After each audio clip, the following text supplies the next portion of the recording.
What's going on? I am Nando. And I am your ghost host, DJ. Sorry, I'm Diggins. Sorry, was I supposed to do a ghost voice? I'm Diggins. And this is mostly nitpicking, a podcast where every week we pick apart a piece of pop culture by looking exclusively at the details. Woohoo! Woohoo! This week, boo, yeah. Oh. We're doing a movie that came out 20 years ago. 20 years ago. My goodness. Don't say these words. I know, right? But we are doing 2003's Haunted Mansion. Now, if you're wondering why, it's because they're making the other one, so that's why. They're making 2023's Haunted Mansion. Yeah, we gotta do this shit again with the year. That's exactly right. Amazing. So we're gonna do. The difference is this one is the Haunted Mansion, I believe, and the other one is just Haunted Mansion. Oh my goodness! Yeah, keep people. It's like together.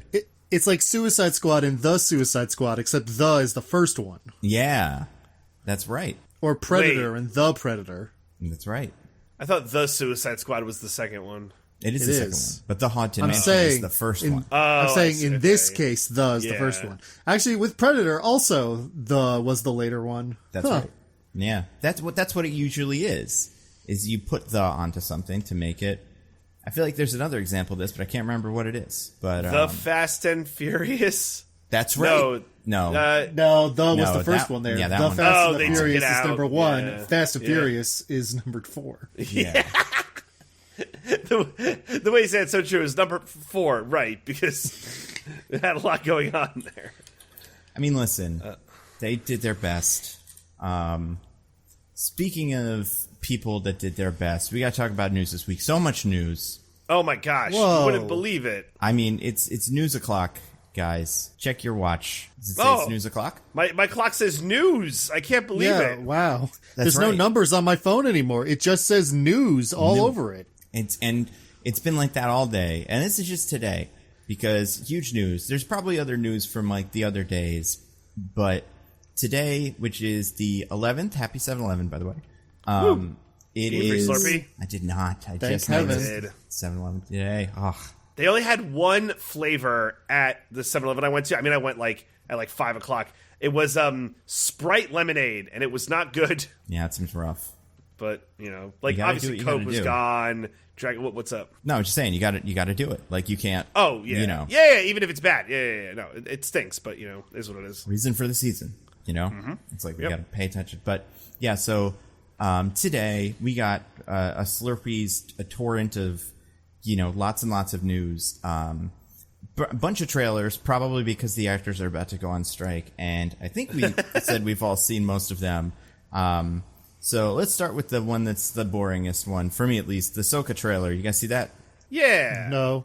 Or I may have, and I simply forgot. Well, it's got Ahsoka in it. You love her, Diggins. We all love my Ahsoka. favorite. Famously, she's my favorite Star Wars character. Because my name is Dave Filoni. Hello. Yeah. Oh, it's Dave nice to meet you, Filoni. Dave Filoni. That's Great pleasure. I can't see you, but I can hear in your voice that you're wearing a cowboy hat. You think you're a little cowboy. I like that about you.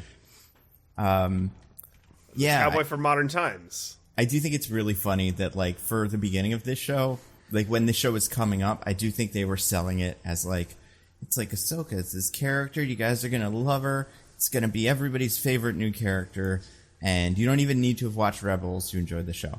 And now all the marketing is, it's season 4 of Rebels, everyone. If you liked Rebels, this show is for you. And I haven't seen it, so... The amount of homework that I'm going to have to do to watch this stupid show is frustrating. Because Rebels is for kids. It was a kid's show. It is for kids because it's animated. I don't watch any kids stuff. But also, to know who Ahsoka is, you also have to watch Clone Wars. Right. Yeah. Not the movie, although maybe we should do that when Ahsoka comes out.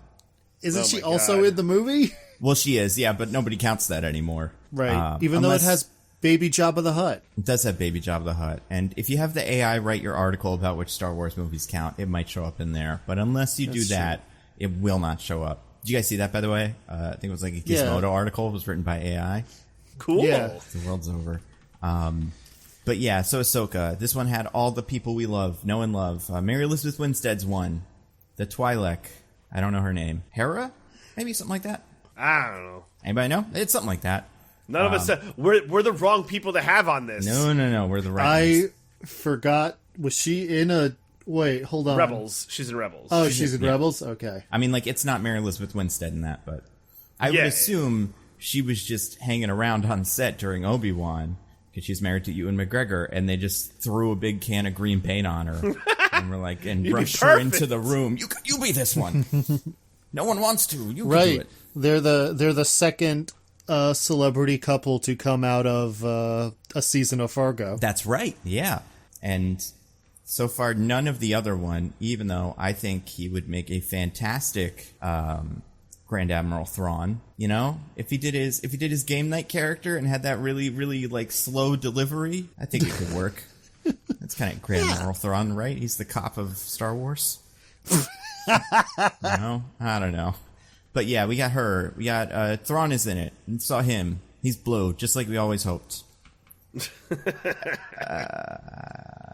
Thank goodness. If he wasn't blue, I would have flipped the hell out. Sabine is in it. People like Sabine. The one that everyone was mad was not mentioned in the Obi-Wan show.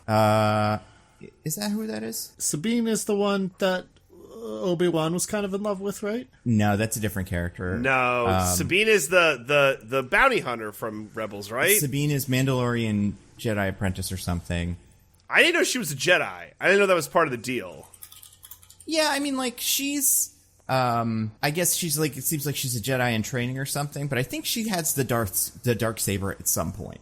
She's one of the Darksaber wielders. Also, Diggins, I looked it up. It's Satine is the name of Obi-Wan Kenobi's love interest. How could you mess that up, Diggins? Yeah, now it's clear that I'm such a fool for possibly making this mistake. Yeah, right? Exactly. So yeah, we got Sabine. We got the robot that everyone loves, Chopper. The one that does war crimes, apparently. Love Chopper. The people love Chopper. People love war crimes. This is a proven fact. I can. Yeah, exactly. That's all I can remember. DJ, does anything else stick out for you in this trailer? I guess, and we had those two evil Jedis, one of which played by the late Ray Stevenson. So that'll be awkward. We had one of the sisters, I believe, because we had a little spinny lightsaber, right? That's probably one of the sisters. Did Han from Fast and Furious survive his Obi-Wan cameo? Oh yeah, I know. Yeah, I can't remember like which one of the sisters or brothers or whatever. It's the problem is now that the Filoniverse spans movies, TV shows. Well, I guess not movies. It will. These guys are getting an Avengers that is basically the end of this like whole Filoni stuff. So because his shit spans movies, TV shows, and video games, it's just too fucking much. There's way too much going on with like who's alive, who's dead, and which medium. And the timelines. That's the part that kills me. Is like if it was all happening like the Marvel stuff, which different, but like all at the same time or a past thing. But this, it's like you would never be able to just guess the order of them. Oh hell no! When is Cal Kestis showing up? Huh? Never. They casted him though. He's a guy. He was in the commercial with fucking Mark Hamill. They calsted him. That's true. Calsted him into the sun. See, he's tough because of where the second game ends with him. Have you finished the second game? No, I haven't. Okay, so now I'm not saying like he dies or anything. I'm just saying they leave their options very open. So it's like that maybe he'll show up. I don't know. I bet he'll be in the movie. But you guys, I just find it weird you cast a guy only for video game, but yeah. Oh, and you cast a guy that looks exactly like the video game character, and you can't change the character, even though, in a game like this, you'd figure you could mess around with the cosmetics, but nope. Yeah, only your lightsaber. You can make a lightsaber any color under the sun, but... That's right. Oh my god. But yeah, so Ahsoka. Listen, I'm sure it's going to be fine. People are excited for it. Good for you guys. I have no connection to this character. But speaking of connections to characters, things that I am connected to, you guys, we finally got young Joker Willy Wonka. Or I guess this is really more of Cruella, Chocolate Cruella? Is that what we're calling him? We got a trailer for Willy that Wonka's Wonka not movie. a villain. Yeah, the thing is that Willy Wonka is more like a chaotic trickster than a villain. I was gonna say I got a cracked article to show you. I have 500 cracked articles to show you. He kills children, man. How are you going to support this guy? He's part of capitalism. He's part of the billionaire class. When we're talking about eating the rich, we're talking about Willy Wonka. You send him into the submersible next time. That's true. Oh my god, he would definitely do that too. all the kids that Wonka kills are rich kids. So I don't think Mike TV is rich. He's like it middle depends class. on what version you're reading or watching. This is like a mini segment of Willy Wonka or Willy Wonka and the Chocolate Factory. Is it woke? Is Willy Wonka woke? I mean, Is Willy Wonka woke? Considering the underpaid, basically slave labor from a third world country he uses, I don't think so. well, I was gonna say I think it's definitely not woke because they cast Hugh Grant as that guy in the new one. Oh my god! Which, What? phenomenal. Hugh Grant? What happened? phenomenal. What? Wait, did you see this trailer? I did. Oh, I watched it while we were talking before recording. Oh, okay. What happened? Hugh Grant, what the fuck happened? They put him in a shrinking machine. They got those in England. You know how they Yeah. have those things that stretch you out in the Tower of London? Well, those they made illegal, okay. but they still have the shrinking ones. Yeah. Sometimes you need So little yeah, guys. It's like that. So in they reverse. actually made Hugh Grant that size to play an Oompa Loompa. I don't know how they're gonna make the Oompa Loompas work for a 2024. Three. It's this year. Yeah. This year. Yeah. How they're gonna make that work for a 2023 audience? I just don't know how that's gonna work. I mean, I assume they'll make one of them work. It'll be the Hugh Grant one, and then that's it. But like the premise doesn't work. I was gonna say I am on the edge of my seat to see if they're like impoverished natives of an African country in this one. I mean, they can't be if Hugh Grant is one of them, right? Like, they've got to be... But I don't know what that means they are, but like... Right. I honestly, guy in the shrinking machine ain't crazy. It seems like what it is like some like little kind of like you know who it reminds me of? It reminds me of the Brownies from the that Willow movie. We're just like little weird guys from the forest, you know, little guys. They're weird. The French ones. Yeah, they're called Brownies. That's their name. Yeah, I know, and it's the thing. I mean, yeah, I think the best way out of this is that Oompa Loompas are like literally fairies. Yeah, I think that's the only way you do it. but even the implications of like he's their little slaves. I mean, Like, but they love to No matter do where it. they're from. But if they're like whimsical, magical creatures that have no like socioeconomic conditions in the real world, Right. that's a much different vibe than they are Yeah. literally impoverished natives of a third world country. Yeah.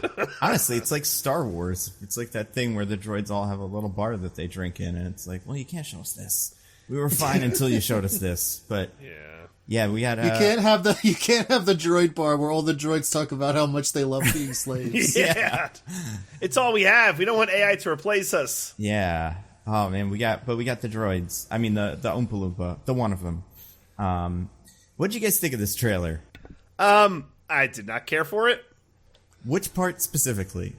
I just think this like weird, like Timothy Chalamet, like Dune Man playing like I'm the fancy chocolate man. I will do all of your chocolate things, but silly, ha ha ha. It doesn't work. He's like the wrong guy. They got the wrong guy. That you know what? I'm gonna say something fucking crazy. They should have got Jared Leto for this role. I think Jared Leto could have pulled it off. I think, DJ, I'm going to say something even crazier. Okay. I kind of like this trailer. I do No, too. I think it looks good. no, guys, I think don't get conned. I No, think it's just silly and sincere enough to work. Like you got sincerity, really? well, I It guess has a kind of Seussian vibe to it Yeah. that I kind of liked. I think it's sincerity in that it's like it knows that the things that they're asking, Timothy Chalamet to say are insane, but it seems like it's just like, no, we're going to do that. I mean, I do think the word Paddington showing up really helps to kind of drive that home. Like, Yeah, that breaks your brain specifically because you believe that Paddington 2 is the greatest movie of all time. So I think it's just like your kryptonite is anything related to Paddington. and just that director gets, he gets sincerity, gets, child whimsy, all that stuff. So if this were like, I don't know, who directed this movie we just watched, some guy, I'd be a little bit more like, oh, is this going to be a really bad deconstruction of Willy Wonka and everyone's going to hate it? But with this, I'm like, maybe he cracked the code, figured out the secret sauce. I don't know. But I buy the sincerity with like the cute little bear that's gonna be friends with kids, like that can work. But like the chocolate man who's going to break the yoke of capitalism by destroying his chocolate competitors, like I don't know. By doing Cruella Yeah. stuff. You watch Cruella. Yeah. He's doing that. That's what I'm saying though. Like that's not gonna work, right? Yeah, but DJ, there's the part where he looks up at the empty shop and thinks about all the cool chocolate he's going to make, and then a policeman points out the sign that says there's a fine for daydreaming, and I'm like, that's good, actually. And there's That dance, was good. some sort That of was musical numbers in that scene and other scenes. So, like, God, it is pretty easy to get me on board by adding a little bit of surreal music to your thing. And Paddington. And Paddington. I mean, he could show up. That would be fantastic. I don't know where Paddington's going to show up. the Oompa Loompas can be from Peru. Totally can. From Darkest Peru. Darkest Peru, absolutely. Yeah. I don't know. Can you make chocolate marmalade? Could that be a thing? I don't know enough about marmalade to answer. Yeah, same. I don't know enough about chocolate to answer. But we can't have like a post-credit scene where someone comes up and is like, "I'd like to try your chocolate marmalade, please," and then we see the little red hat, and then that's it. Because that's like how Marvel would do it. No, the post-credits scene is going to be about the torrid affair that Willy Wonka had with Mrs. Bucket. Yeah, wait a second. So that's got to be just a coincidence, right? Because doesn't that or we're actress, going wild. But doesn't she play the mom in the Willy Wonka movie from 2005? Oh my god, is she really? I thought so. Don't know. I haven't seen it in a minute, but it's like it's a British woman, and like I think it is. They're all the same. Exactly. Charlie and the Chocolate Factory. Let's see. I might be wrong about this. Oh yeah, I'm wrong. Never mind. It's Helena Bonham Carter. Again, they're all the same. But, Wow. But yeah, yeah, that's the other thing. They had him say "mom," so it's like, oh, it's nice. He's nice that he's doing chocolate stuff. I don't know. I think this might work. Well, maybe I'm wrong. We'll see. You know what, too? I have no faith in Warner. My faith in them is shaken. What? I think Warner? How do you not have faith in Warner? Right? Max has been going so well. They made the we all best love the movie Idol. of the year. Everyone's going to be Tedros for Halloween. That's right. We're all such fans. It'll be torn half Tedros's and half, just Barry Allen in his little outfit that he wears in one scene or something. I don't know. I sincerely don't even know what you guys are talking about. Oh, HBO made the worst show ever this week, or canceled the worst show ever this week. They made it a while ago, but it's called The Idol. It's that thing I sent you the clip from. You haven't heard of it, The Idol? You haven't heard of the show? I'm pretty sure you watched the clip. I'm pretty sure we've talked about it like every week since it started, and every time my brain just vacates the information from my body. Yeah, it makes sense. It is the forget-me-not of Diggins. Is like he just cannot physically remember it in his head. It's okay. Spoiler alert for The Idol. It turns out the woman was the villain the whole time. It turns out the controlling relationship person was actually the woman. Yeah, it turns out that his shrew of a wife was the cause of all the problems. Yeah. Yeah, she was manipulating him. Can't imagine where they got that from. We got a weird. Yeah, that's a weird. But yeah, Wonka's cool. Maybe Wonka. Well, what do you think? Okay, here's a question about Wonka. Are there people that will be like, "This is not my Wonka"? Those people heck exist. yeah, yeah. Oh my gosh. Oh yeah. I might listen, be one of those people. A lot of people are very attached to the Gene Wilder performance with reason, with good reason. Wait, who? Gene Wilder. Wait. Oh my god, we're not talking about Johnny Depp, the only Wonka. No, DJ. He's the Wonka. Yeah, I see. That's This is a mistake bit. you made. You're thinking of Helena Bonham Carter was Willy Wonka in that movie. I'm pretty sure. So you're wrong about that too. Yeah, that makes sense. It was a Tim Burton, right? Mm-hmm. It was woke. So that's how they go. It was woke. Funny enough, is this one woke? I think so, right? Because of capitalism. We'll find out and when we stuff? review it. I assume we're going to review it. Oh, absolutely. I don't think there's any way we're getting away with not doing this movie with Nando as part of this podcast. Yeah. Yeah. Or me, as far as I'm concerned. Well, Nando's been excited for Wonka since he first heard it was coming out. That's Yeah, the point. this is one of my predictions for this year, so I'm going to like it know. either way. You get a lot It's up to riding you on this guys one. to determine what the actual true opinion is, but yeah. I mean, I do think there will be people who are like, no, this should not be touched, and I love my thing. That's the way it is, and I don't know. See, I think Johnny Depp did us all a big favor by being pretty bad in the last one, and now we are willing to How dare accept you. a Wonka that is better than that, but not as good as what's his name, Gene Wilder. I think that's okay. But what about Christian Borle's performance in that musical adaptation no one really cared about? Well, obviously, that's the best one. But, you know, Obviously. musical adaptations aside, could be easily the second best one behind Gene and above Jared.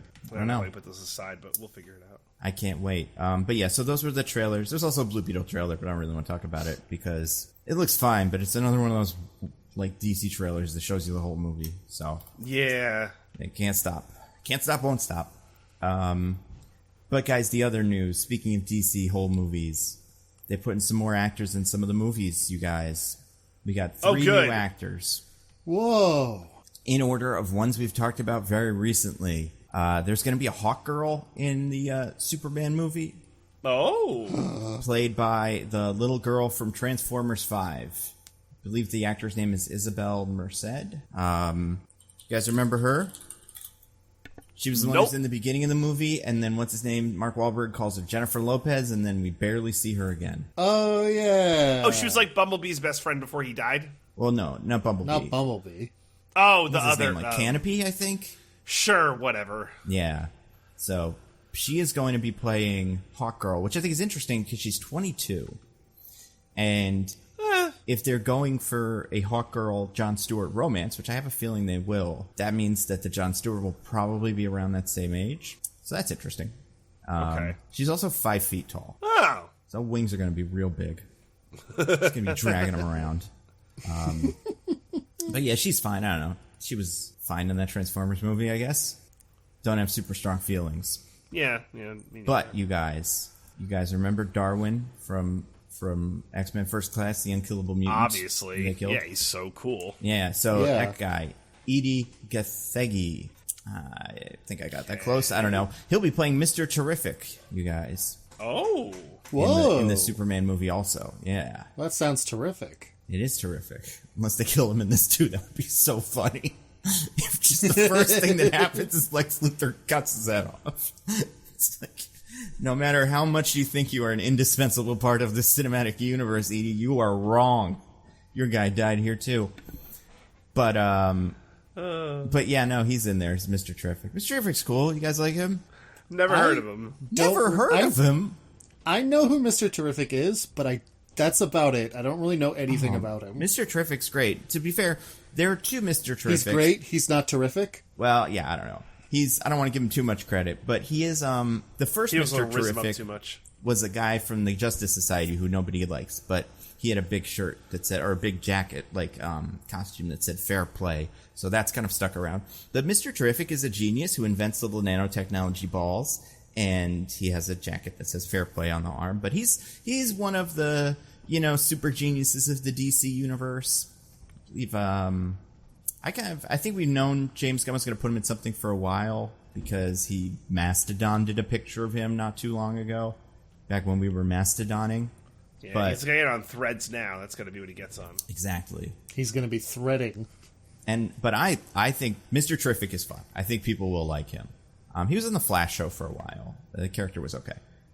But he's also he's really smart. He's like a decathlete. He's great.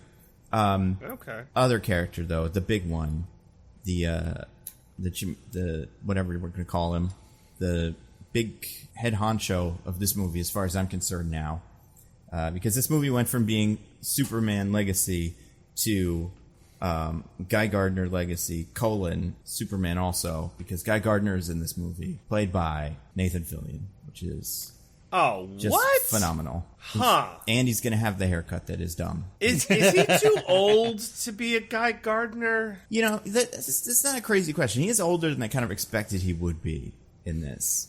If I was just figuring they're going to cast a Guy Gardner, they used to have one. They were going to do a Green Lanterns show before the one that they are going to do now. And they cast a Guy Gardner. And I believe it was this one actor that I always get confused for another actor. Not Helena Bonham Carter either, a different one. Someone from The Big Short who is, I think it's him. I'm Googling him now. But anyway, it was Jeremy Strong. No, it's not Jeremy Strong. Although, I think he could do it. I think he can pull it off. I think Jeremy Strong could do anything. No, yeah, it's one of the 2 kids that, comes up with, that is friends with, what's his name? With, Brad Pitt. Finn Wittrock, but it's not him. It's the other actor that I think is him. Listen, at one point they were going to get a guy who's young and cool to be him, and that seems like the direction they were going to go with Guy Gardner. But now it seems like we're getting an older man, but not young and cool either. Not cool either. I guess cool to us, but I assume he'll be a big old tool in this. If there's one thing Guy Gardner should never be, it's cool. Yeah. That's a good point. Which is weird, because Nathan Fillion is cool. Except for in James Gunn movies. In James Gunn movies, he's a big old loser. True. I don't know. It's been a while since I saw Slither. I think he's cool in Slither.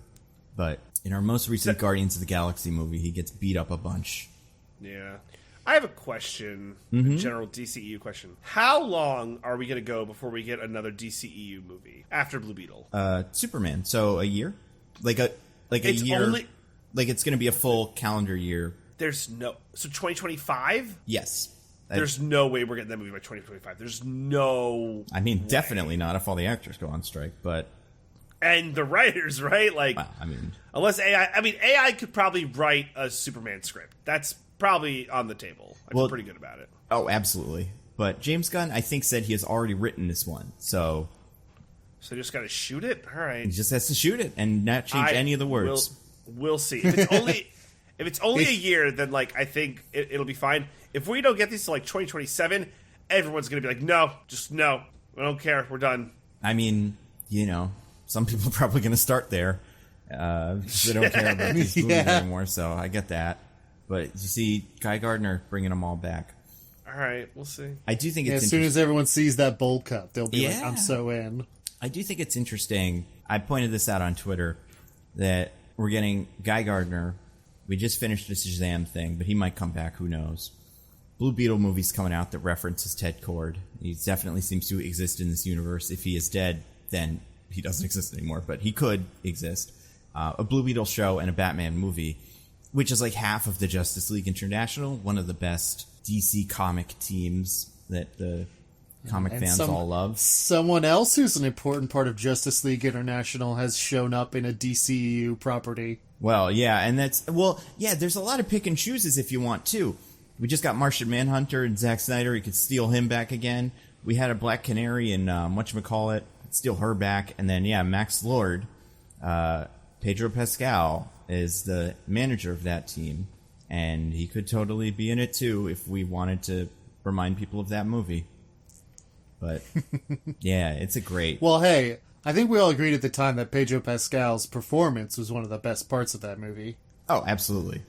I would be totally happy with having him back. But if he wants to do these again, I could just see them giving him another role. Like, have him be Mr. Miracle or something. I don't know, which DC character has a little baby? Yeah, escort around the wasteland. I mean, Batman. Yeah. Batman and Robin. Batman and that's Robin. So he'll be like honestly, Batman. Pedro Pascal's Batman. Let's go. Yeah, I could see it. I would be for it. All right, James. All right. Do Balls your to your thing. court. Yeah. Yeah. Speaking of things that we talked about in news that I thought we were going to forget, but then I didn't. Wolverine thing yesterday, too. You guys saw that? Oh, yeah. I love the Oh, suit. yeah. They finally got him in the yellow spandex. Yep. Just in time for him to finally stop being Wolverine. Yeah. Well, it does feel very much like a transition suit between, like this Deadpool kind of... I still think...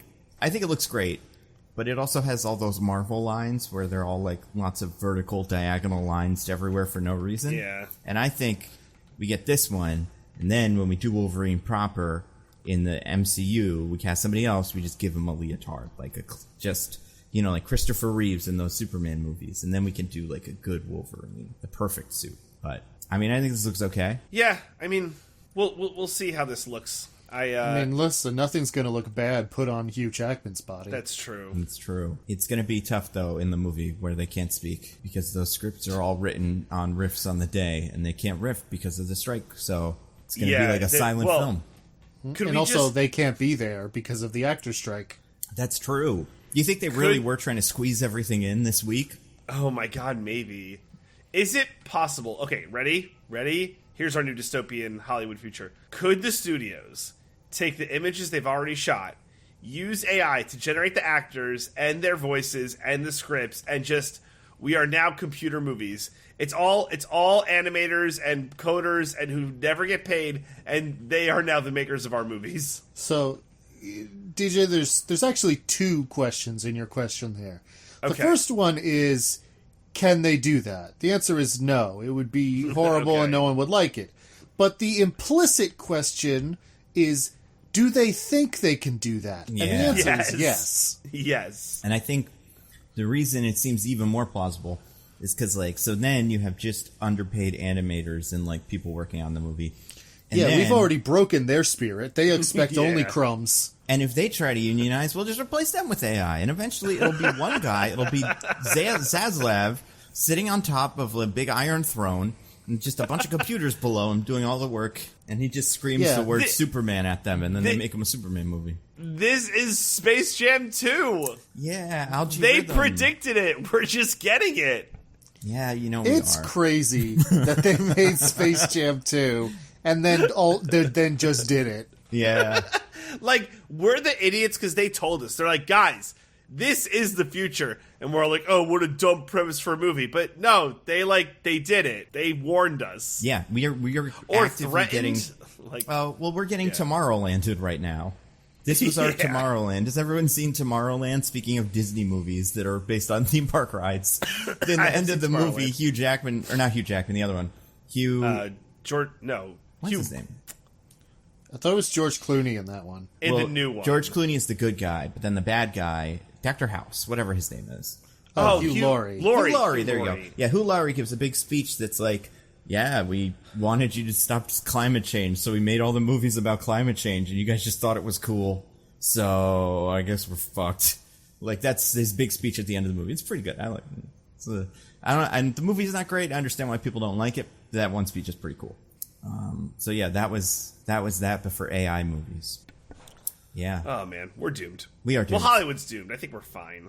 I mean, we're doomed in the other stuff. You know, it's not going to help all the other, geopolitical and, environmental problems that are going to do much. It's just going to be now that they're cutting the circuses from the bread and circuses. Yeah. It's just bread while the world burns. And we'll still be here. We will be doing our. We'll see. Yeah. We're gonna make an announcement. No more. Yeah. When the apocalypse happens, we are not. Well, I don't know. I don't want to say we definitely won't keep doing this. I'm not convinced because the sky was orange like 2 weeks ago, and we don't even talk about it anymore. So yeah, we'll probably still do this. Probably big shoulder pads or whatever, but we'll still do the podcast. I'm sorry.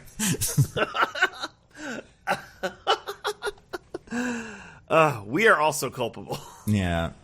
I'm dying.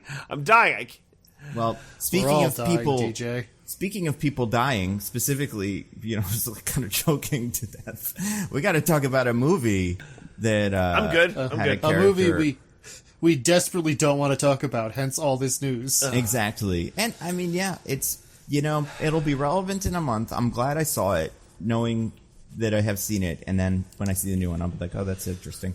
We're really on the pulse. We got to talk about 2003's Haunted Mansion. Haunted Mansion. It started with the. Yeah. Okay, The Haunted Mansion. So you guys... is it full-blown Disney's The Haunted Mansion? Like, is it the full... I don't believe so, no. Walter Disney's The Haunted Mansion? Mm-hmm. I mean, it could be. I mean, maybe it was when they made it, and then when they saw what people thought of it, they took those words right off the title. But, nope. Yeah. Someone's Haunted Mansion. Shit. Yeah, I don't know. Where did this come from? Haunted Mansion just kind of materialized out of thin air. Nobody knows where it came from. Are you guys going to sue him? Because it's a lot like your Haunted Mansion. Nah, we don't want to bring him up. We'll just let it go. For now, whoever made this Haunted Mansion movie, you're on thin ice. Don't do it again. We, Disney, have decided to be uncharacteristically generous and not sue someone who could even be lightly considered as having coming close to our IP.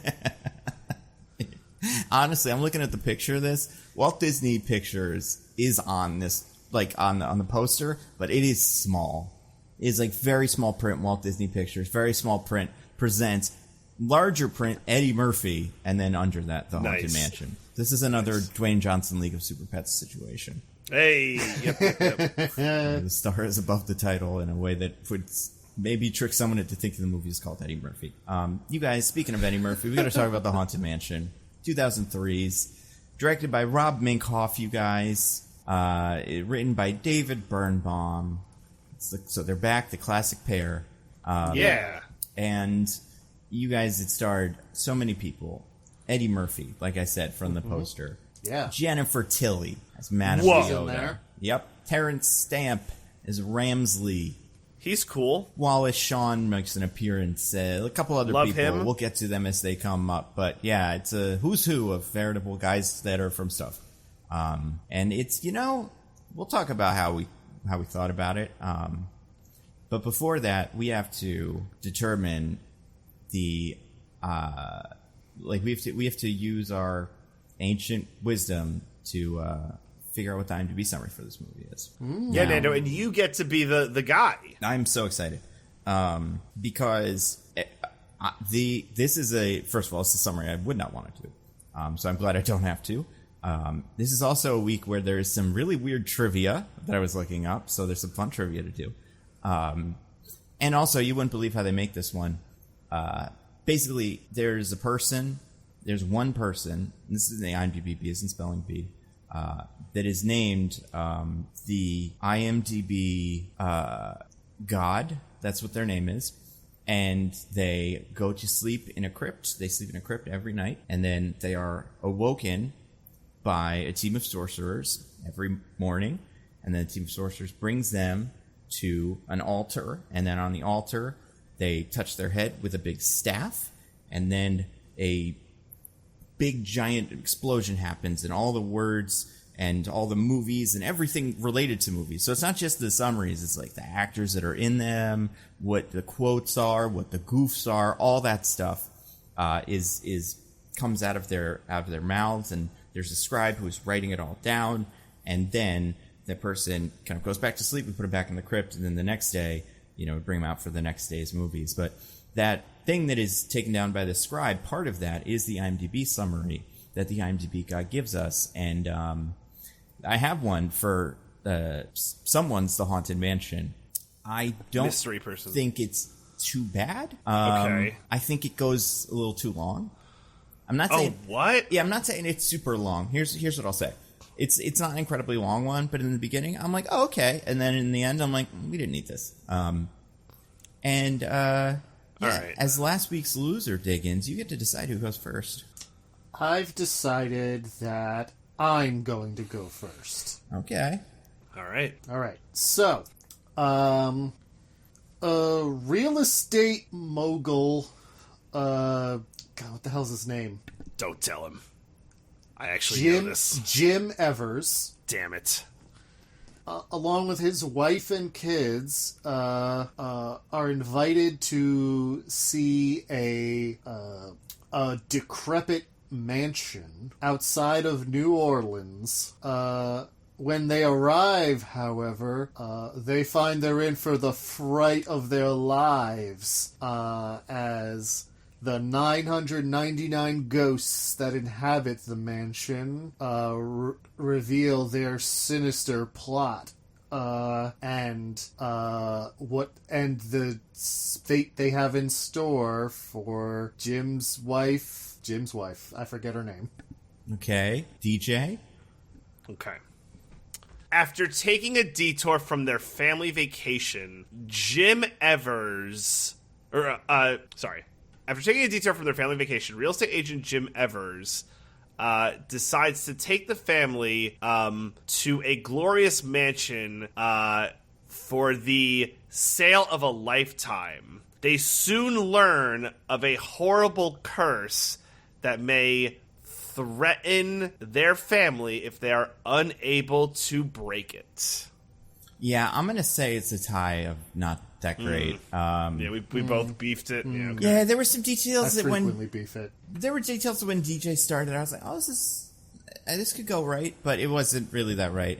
But Diggins, yours would have been like that. But knowing what you said, I was like, oh, if DJ says this instead, that'll be a great. But nah, he didn't either. Damn. Yeah, it's mostly just the same thing. Trivia time? Yeah, I've got some trivia, and I have a couple of trivia questions. I'm going to ask all of them because I think we can do best out of 3 for these, and I'll tell you, who won and stuff. Because I was looking at the trivia for this. There's a lot of trivia for this. It's just like this is in the ride. So I'm not going to do those. But there's some ones I think are kind of interesting. And I want to start with this one. What is... So I don't even know how to ask this, but I think it's so interesting. Can either of you name the ride that this movie's plot is inspired by? Wait, are you serious? Wait. Yeah. Hold on. Yeah? Wait, you're not asking for... Are you asking for the Disneyland ride? Maybe. All right, well, I guess Diggins gets to go first. Yeah, Diggins, you get to go first. Oh my god. There's no way this isn't a trick question, is the thing. Either it has a really specific name that's not the movie name, or the plot was somehow inspired by a different ride. Oh no. Oh no. I'm going to go mad trying to figure this out. I'm gonna say somehow, I don't know how, but this was inspired by Tower of Terror. Ooh, interesting. DJ? Okay, so now I get to talk and stuff? Yeah. It's not Haunted Mansion, because it was one of the things that was going to be my penitentiary corner, that the story really has nothing to do with the ride Haunted Mansion. It's not Tower of Terror. It has to be a Disney ride. You know what? It's, oh my god.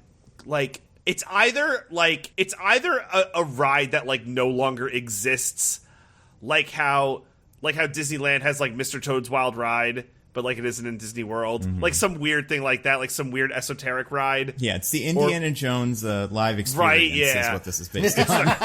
It's the Carousel of Progress. Yeah. No, It's that Waterworld thing that's somehow still there. It's the racist Splash Mountain thing that they just got rid of the other day. Oh my god. I mean, I have to say something. Space Mountain, the Secret Space Mountain story. Oh, interesting. It was Haunted Mansion. No, it's not. Okay. I'll kill you. Here's the trivia. Much of the movie's plot is inspired by Phantom Manor, the version of the Haunted Mansion at Disneyland Paris. Unlike the Haunted Mansions in the other parks, Phantom Manor has a clear storyline of a bride, her lost lover, and her haunting the mansion. So of course, it's one of the international parks. Interesting. I've actually right? ridden that ride, even. Yeah, I didn't know that. Wow, I thought that was an interesting little fact. Okay, It's a little hard for me. It was a little hard for me to see how they were different, because half the time they were speaking in French, and I was like, I don't know what they're saying. Le ghost, boo, le boo, sacre bleu. All the ghosts say. Oh my goodness. Okay, here's one that I think is interesting. In the 80s, a version of this film was greenlit. Didn't actually get made, obviously. That one was called Those Haunted Mansion. No, it never got made. okay. At the time, Disney wanted one of 4 actors to play the lead role. This is the mid-80s. I'll give you each 3 guesses to give me one of the actors. Wait, can you just repeat the question? Okay. In the mid-80s, Disney greenlit the version of this film that never got made. At first, they would only give permission for the film to be made if one of 4 actors from the 80s that was kind of, going at the time would play the lead role. I will give you as many guesses, 3 guesses each. Starting with Diggins, what are the actors in the lead role? Nando, I will give you all 4 right now. Oh my Get god. out. Those 4 are Dan Aykroyd, Bill Murray, Ray... God, who the hell was... Who plays fucking... the other one? Ernie Hudson, and... God, what's the name of the guy who plays Egon? He's a computer now that they can put in any movie if they want. That's true. That's true. Do you really not remember? Hold on. I'm going to do it. I'm going to do Give me it. a countdown clock. Give me a I fucking can defend the countdown clock. Russian Can I skies. say it? Can I just say it? No. Oh my god. No. Oh my god. It's Harold Ramis. Son of a bitch. So while that is the name of that guy, those 4 are not the correct 4. I can't. Can you imagine which one is actually not on that list and replaced with someone else? Okay, DJ, yeah. if you would like to Oh remove my one God. and add someone else, who would make that list complete? Oh my god. Okay. So, okay. Oh, fuck. Is this actor in Ghostbusters? I mean, that's possible. That would be... I have to go with that line of thought. Okay. Based on what Diggins So- said, that is something that could be assumed, but I'm not going to say for sure. All right, so, oh god, I don't want to. Oh, okay. All right. Well, I'm gonna. Okay. I assume that Ernie Hudson is removed from that list. So I'll say, son of a bitch, Bill Murray, Dan Aykroyd, Harold Ramis, and oh god, I'm like, who? There's no way it's gonna be right. I'm ready. I'm ready to correct the record if DG doesn't get it. Oh my god. Is it Rick Moranis? It is Rick Moranis. That's correct. Let's go! Now, Let's go! Obviously, Diggins gets more points for that, but still, we're not done with trivia. What? Well, yeah, because I named 3 of them, and you name 1. But he started... Yeah, I know. I'm not. That's what I'm saying. We're not done. I'm not saying that's a winner. I'm just saying, like, by saying one of them, the way you celebrated felt like you thought you won the whole thing just then, and you did not. all right. You did fine. All right. Yeah, you did. You did A-okay in my book. All right. Well, let's continue, I suppose. So much interesting stuff about the Haunted Mansion. In fact, where was the... Sorry, I just had one open that I really liked. Okay. So we're going to talk about the actual ride itself. Let's go. The Haunted Mansion was largely inspired by a house. In what U.S. state? Well, does Diggins go first? Yeah, sure. I'm pretty sure it's the Winchester Mystery House, and I just have to remember where that is. Somewhere out west. I think it's in Nevada? DJ, would you like to take a guess? So, I'm gonna guess, so I know in the movie it takes place, in, New Orleans. Yeah, it's you know that because a couple characters say it once or twice. Yeah. No other reason you would assume. That one sounds like they're from there. I don't know. Well, and also, in the park, Haunted Mansion is in New Orleans Square. So I'll say they took from there, and I'll say Louisiana. It's a good guess. Both good guesses. Both wrong. And I'm not going to do 24 more rounds of this. It's a house in Baltimore, fine. Maryland. It is called and it's a real place. It's called the Shipley Lydecker House. It's just a house that they liked and thought we were going to put in the thing. Isn't that interesting? Yeah, it's actually not even haunted. They just thought the house looked cool. A really cool looking house. And it is a cool looking house. One other question. Okay. You both said this so far, so this is good. It means you know it.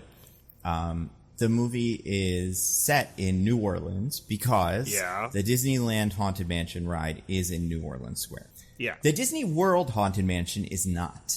Early drafts of the Haunted Mansion movie were going to take place in the state that ride is set in. It is also not Maryland. So I'll give you each 3 guesses. Wait, so, I'm sorry, could you say the question again? So, the Walt Disney World version of the Haunted Mansion ride is not based in Louisiana.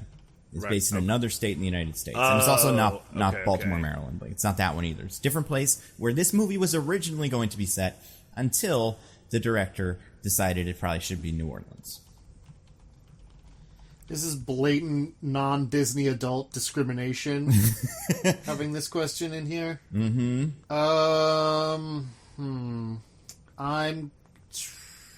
God, what is in the... That's it's in Frontierland or whatever at Disney World. California? DJ, would you like to go? Well, I'm gonna correct the record if this gives me any points. So it's not Frontierland, it's Liberty Square. For all that's worth. That doesn't help me figure out. That actually helps me a lot, so thank you. Does it really? Yeah. No. What? I'm gonna say Virginia. Okay, you're both wrong. Diggins, would you like to take another guess? Yes. If it's in Liberty Square, I'm gonna say Pennsylvania. DJ, would you like to take another guess? Was Diggins right? I'm not gonna say. Are you serious? I'm gonna let you guess. I'm gonna assume that Diggins is a genius and also say Pennsylvania. Well, no, it's not Pennsylvania. It's a different place. Oh my god. Diggins, one more guess. Oh my god. It's not Maryland and it's not Virginia, and DC's not a state, and you specifically said state, so if it's DC, that's entrapment. Yep, it's not DC. DC is not a state. They don't count. I am so sorry to that one lady who Stephen Colbert always used to have on, the senator, and make fun of. Remember that? Something Holmes Norton, I think. Oh, that's right. Yeah, because she it's not a state. Yeah. Anyway. No, okay, so I am... I think Nando is saying this because the answer is so relevant to us, which is to say the answer is New Jersey. DJ, would you like to take a guess? I'm just going to say New York. One of you is correct. Oh, no. The Haunted Mansion ride, I guess, and definitely the first draft of the movie based on that version of the ride, is set in upstate New York. So, DJ is correct. You're right about the Liberty Square thing, too. Big ass state. You got him into bonus points? I mean, that's definitely helpful. Colonial, I get it. Yeah. All in all, I'm going to say you guys are still tied. DJ got the state, and Diggins got all those guys. And I also got Liberty Square. Well, but that wasn't the question, was it? That was... Give me other trivia about the ride that I, like... I don't know. I don't want to say questions. All right, I'll give you trivia about the ride. This is a ride trivia, but this is more just kind of general trivia that I don't think either of you will get, but I think it's funny. The Haunted Mansion gets a makeover every year for Christmas, apparently, incorporating themes of The Nightmare Before Christmas. That's not what we're talking about here, but that is relevant because the ride has another Christmas connection. One of the singers, one of the famous Grim Grinning Ghosts, as they are called, sings another very popular Christmas song. It may or may not be related to this or anything like this. It might not be. It might just be something else. But a song we've all heard plenty of times. Does anyone want to take a guess what that song is? You're a mean one, Mr. Grinch. Oh, shit. That's it. Yeah. DJ got it. You don't get to go first, and I was going to say that. Oh. Well, you didn't say it fast enough. Oh. Just because I knew Thurl Ravenscroft. As soon as you said that, because I knew Thurl Ravenscroft as Grim Grinning. Did you also know that, Diggins? I didn't know that, but my guess was going to be that, because I was like, well, it's got to be someone who sang only one song then, and has a distinctive voice, so You're a Mean One, Mr. Grinch makes the most sense. How about this double tiebreaker? What's up? How about this double tiebreaker related to that guy? What cartoon mascot does this person also voice? And I'll give Diggins this question first. What cartoon mascot? Yeah. Like when you'd see in commercials for something. Tony the Tiger. That's correct. Wow. Wait, really? It is right. It's Tony the Tiger. That was a total guess. He's the Gur-H guy. Oh my gosh. This is just incredible. This is never... We're gridlocked in a... Never has the... It's like Meg versus Meg. This is like a Meg 2 preview. This is the real Meg 2, yeah. Which one of you is... God. Which one of you is the Meg and which one is Jason Statham with a samurai sword or whatever? I haven't watched the trailer for the new one, but I cannot wait till we do that movie. Oh, I'm so excited. I've never seen the Meg one. I'll be so lost. Oh my god. We've already done it too, which is a shame. Like, no, it's fine. I'll just be lost. I mean, it's fine. It's pretty insane. Like, I would definitely I'd check it out because it's kind of a good time. It's kind of like one of those movies where you're like, this is a tax credit movie, isn't it? But also, like, some of the decisions are so weird that it's pretty fun. What do we do? I mean, there's plenty of trivia for this ride and trivia for the movie, so I'm going to try 4-hour podcast. I'm going to try to find another movie specific one. Here's the question, Diggins, when you did the Ghostbusters one, was that just because you kind of figured it out, or did you know that trivia? I knew that one. See, that's why I'm trying to find a hard trivia one that's probably not something that Diggins already knows from reading it. Yeah, because I know all the ride ones. You won't do any of those either. Exactly. Let's see. Oh, yeah, because Diggins does all his research ahead of time. Exactly. This is tricky. This is very tricky. Just need more Thurl Ravenscroft's base. Yeah, I'm surprised you knew who that was. I'd never heard of him before. Wait, are you serious? Oh. I mean, I heard that song, I guess, but I didn't know that's a guy. Is that like a famous guy? Well, because I have a Christmas playlist I listen to every year on Spotify, so like whenever that song comes up, it's like Thurl Ravenscroft right below it. Oh, I also just happen to know he did Grim Grinning Ghost for the Ride because Michelle is my Disney wife, and she knows all this stuff. So yeah. Interesting. Yeah. All right. Here's a question, and this is like kind of open ended. So if you know it, this isn't like name a state. It's an explanation, I guess. Okay.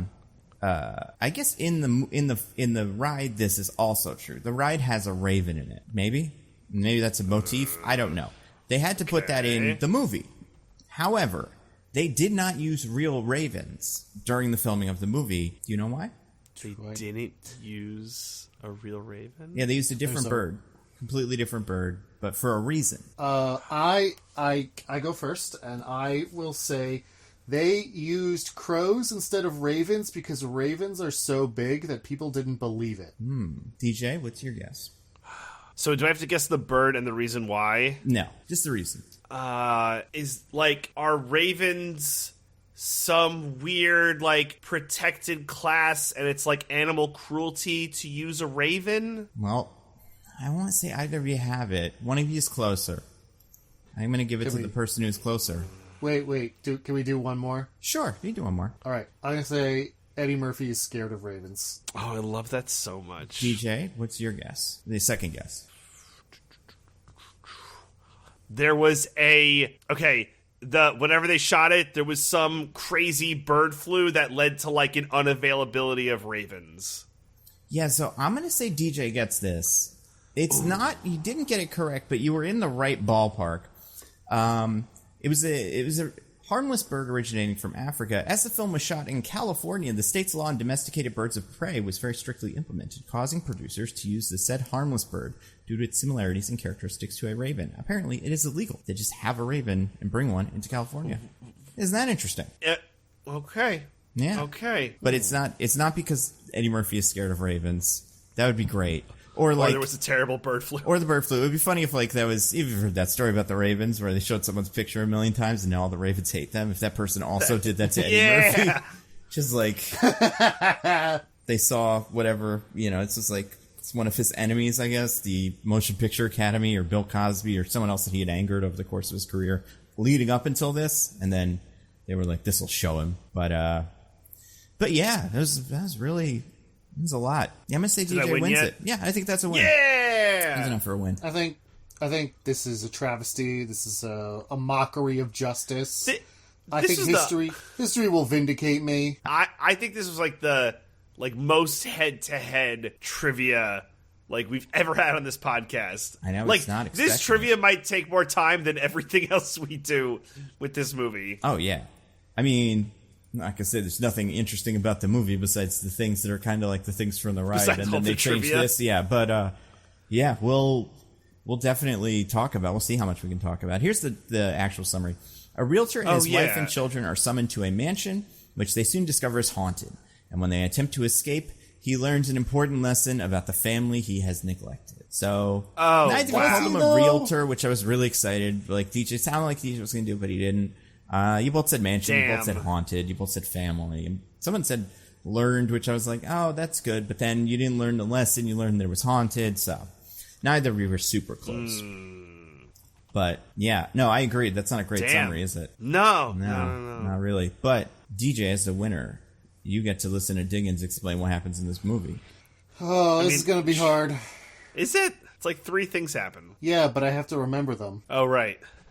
We could do it together, a group effort. Okay, no, I'm gonna do it. All right. Brave. The only legitimate reason for someone else to interject in a summary is either jokes or because the other person's doing a really bad job. Exactly. All right. Okay, so we open with Eddie Murphy. Well, I actually open with the haunted mansion itself. And Jesus Christ! Yeah. A kid. Delivering newspapers gets scared and leaves behind some flyers for Evers and Evers Real Estate. Spoopy. Oh, I thought you were going to talk about the opening of this movie, like the credits, which are insane. You're talking about the like Red Shoe Diaries on set photos or whatever the hell. Well, like that and the tarot cards and just all kinds of weird 3D stuff swirling around. Yeah, so there's like little snippets of we see like people at a masquerade party, but then one of them is dead and everyone's sad about it, and then another guy kills himself by hanging. Really will ruin a masquerade party, Yeah, kills the vibe. 2 suicides is just like damn. Mm-hmm. You could be that one guy who's like, we traveled this far. We got a sitter and everything. Let's make something of the night, but it usually isn't going to work out.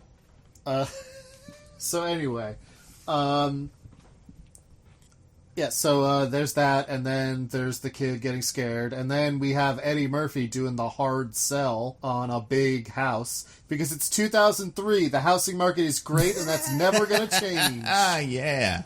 Love that about this movie.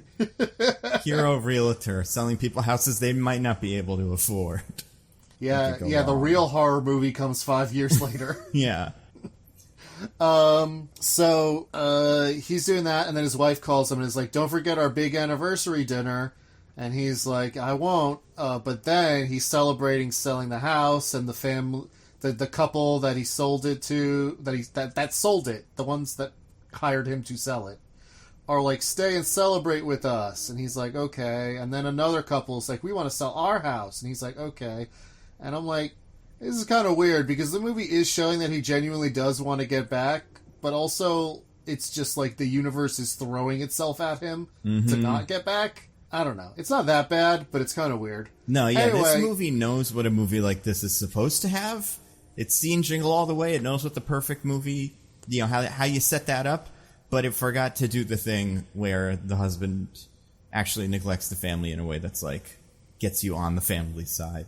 Yeah, this whole time I'm like, man, he was trying to leave, but he just couldn't. I don't know what to tell you. Yeah. So he gets there late. His wife is mad. He gives her an expensive watch. And then they get a call from a creepy old man who's like, oh, Mrs. Evers, please come to my haunted mansion so that you can sell it. But don't bring your family. Come alone to my secluded mansion, please. Oh, my goodness. Is Ramsley on the podcast? I was hoping he'd show up on the podcast. Yes. I have so many questions.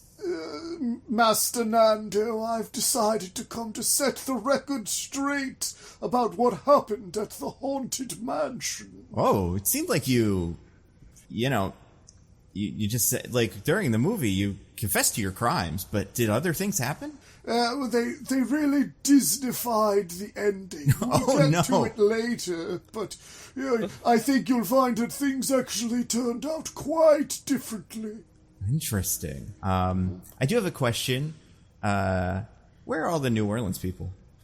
What? Why does this movie take place in New Orleans? You're from there. You're part of this whole thing. It's been in the family's house for generations. They say this a couple times. And it is smack dab in the middle of New Orleans. Now, I understand Eddie Murphy. I believe we explained that he is his wife is from New Jersey. That's the only other time I think we get like a state location thing. But why does nobody in this movie have a New Orleans accent or something? Well, you see, Nando, that's actually part of the whole Disneyfication. You see, in the actual events that happened in real life, 900 of the 999 ghosts were slaves who worked on the plantation. Oh, they did Disneyfy it then. This does sound like something they'd do. I don't think, they really downplayed that we were, aristocrats in the South when slavery existed. We were all very, very bad people.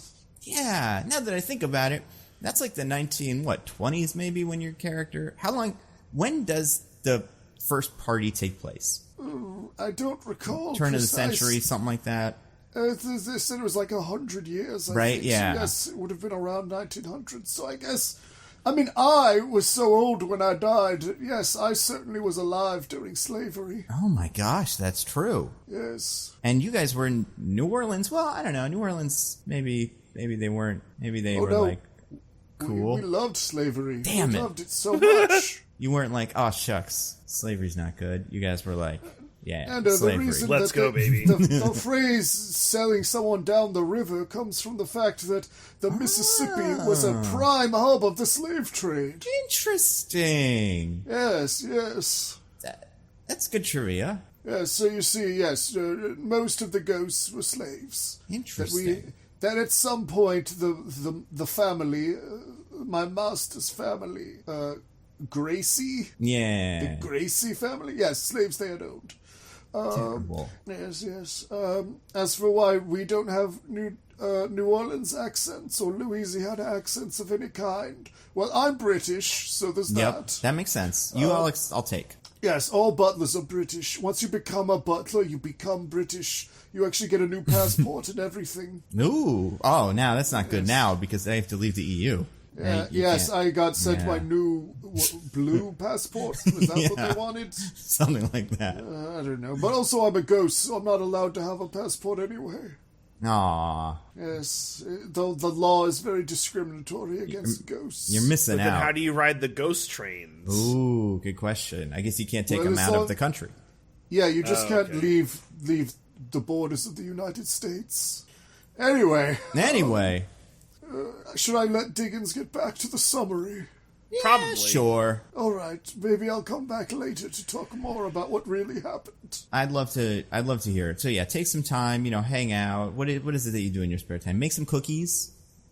I guess you don't make the cookies. No, I don't make the cookies. Tell someone to make the cookies, I guess. Bring us some cookies is what I'm saying at the end of this. That'd be fantastic. Get that little bald guy who's very ornery to do it. Yeah. Get Wallace Shawn to do it. Shawn. Yeah, that was actually Wallace Shawn. Not a lot of people in real life, too. Oh, it was Wallace wow. Shawn. Yeah. Wait, he is a slavery era ghost? No, he wasn't even a ghost. He just was Wallace Shawn, who happened to be there. Oh, cool. Yeah. He seems fun. I should He's a put very that in the nice trivia. guy, actually. He's a class act all the way. Wow. Incredible. Well, yeah, you take some time. Diggins can come back, give some summer stuff. All right. So Ramsley calls and gives that incredibly suspicious directions, but the wife's like, I'm fine with everything you just said, but we're going on vacation. Yep. But Eddie Murphy, who smells money, is like, we can stop by on our way. So they do that. They're on their way to, going to the lake for a weekend to go away with the kids. They stop by the old mansion where they're met with Ramsley and Lord Gracie, who are like, join us for dinner, please. And they do. The Ramsley and Lord Gracie are like, I didn't think that the kids and the husband would also be here. I thought that you would have come alone to this second location with us. Yeah. Now, remind me, is the wife part of the realtor team? Yep. So Evers and Evers. You'll be happy for Evers and Evers. And the movie says that out loud with words. Yeah. But in everything it does with actions, it implies that she's not. Exactly. I was so confused about this too. Because, he's like, I want to sell a house. And she's like, you don't have time for family. I'm like, you're selling houses too then, I guess. Are you not part of this conversation?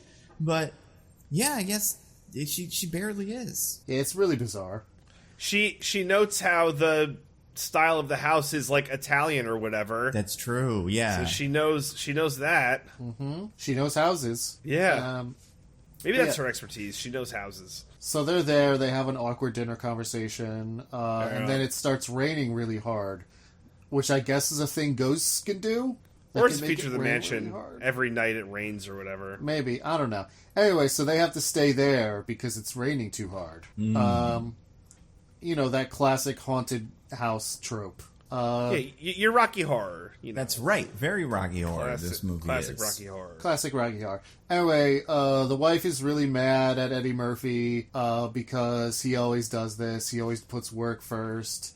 And then he says a really hurtful thing about how she takes his expensive gifts anyway.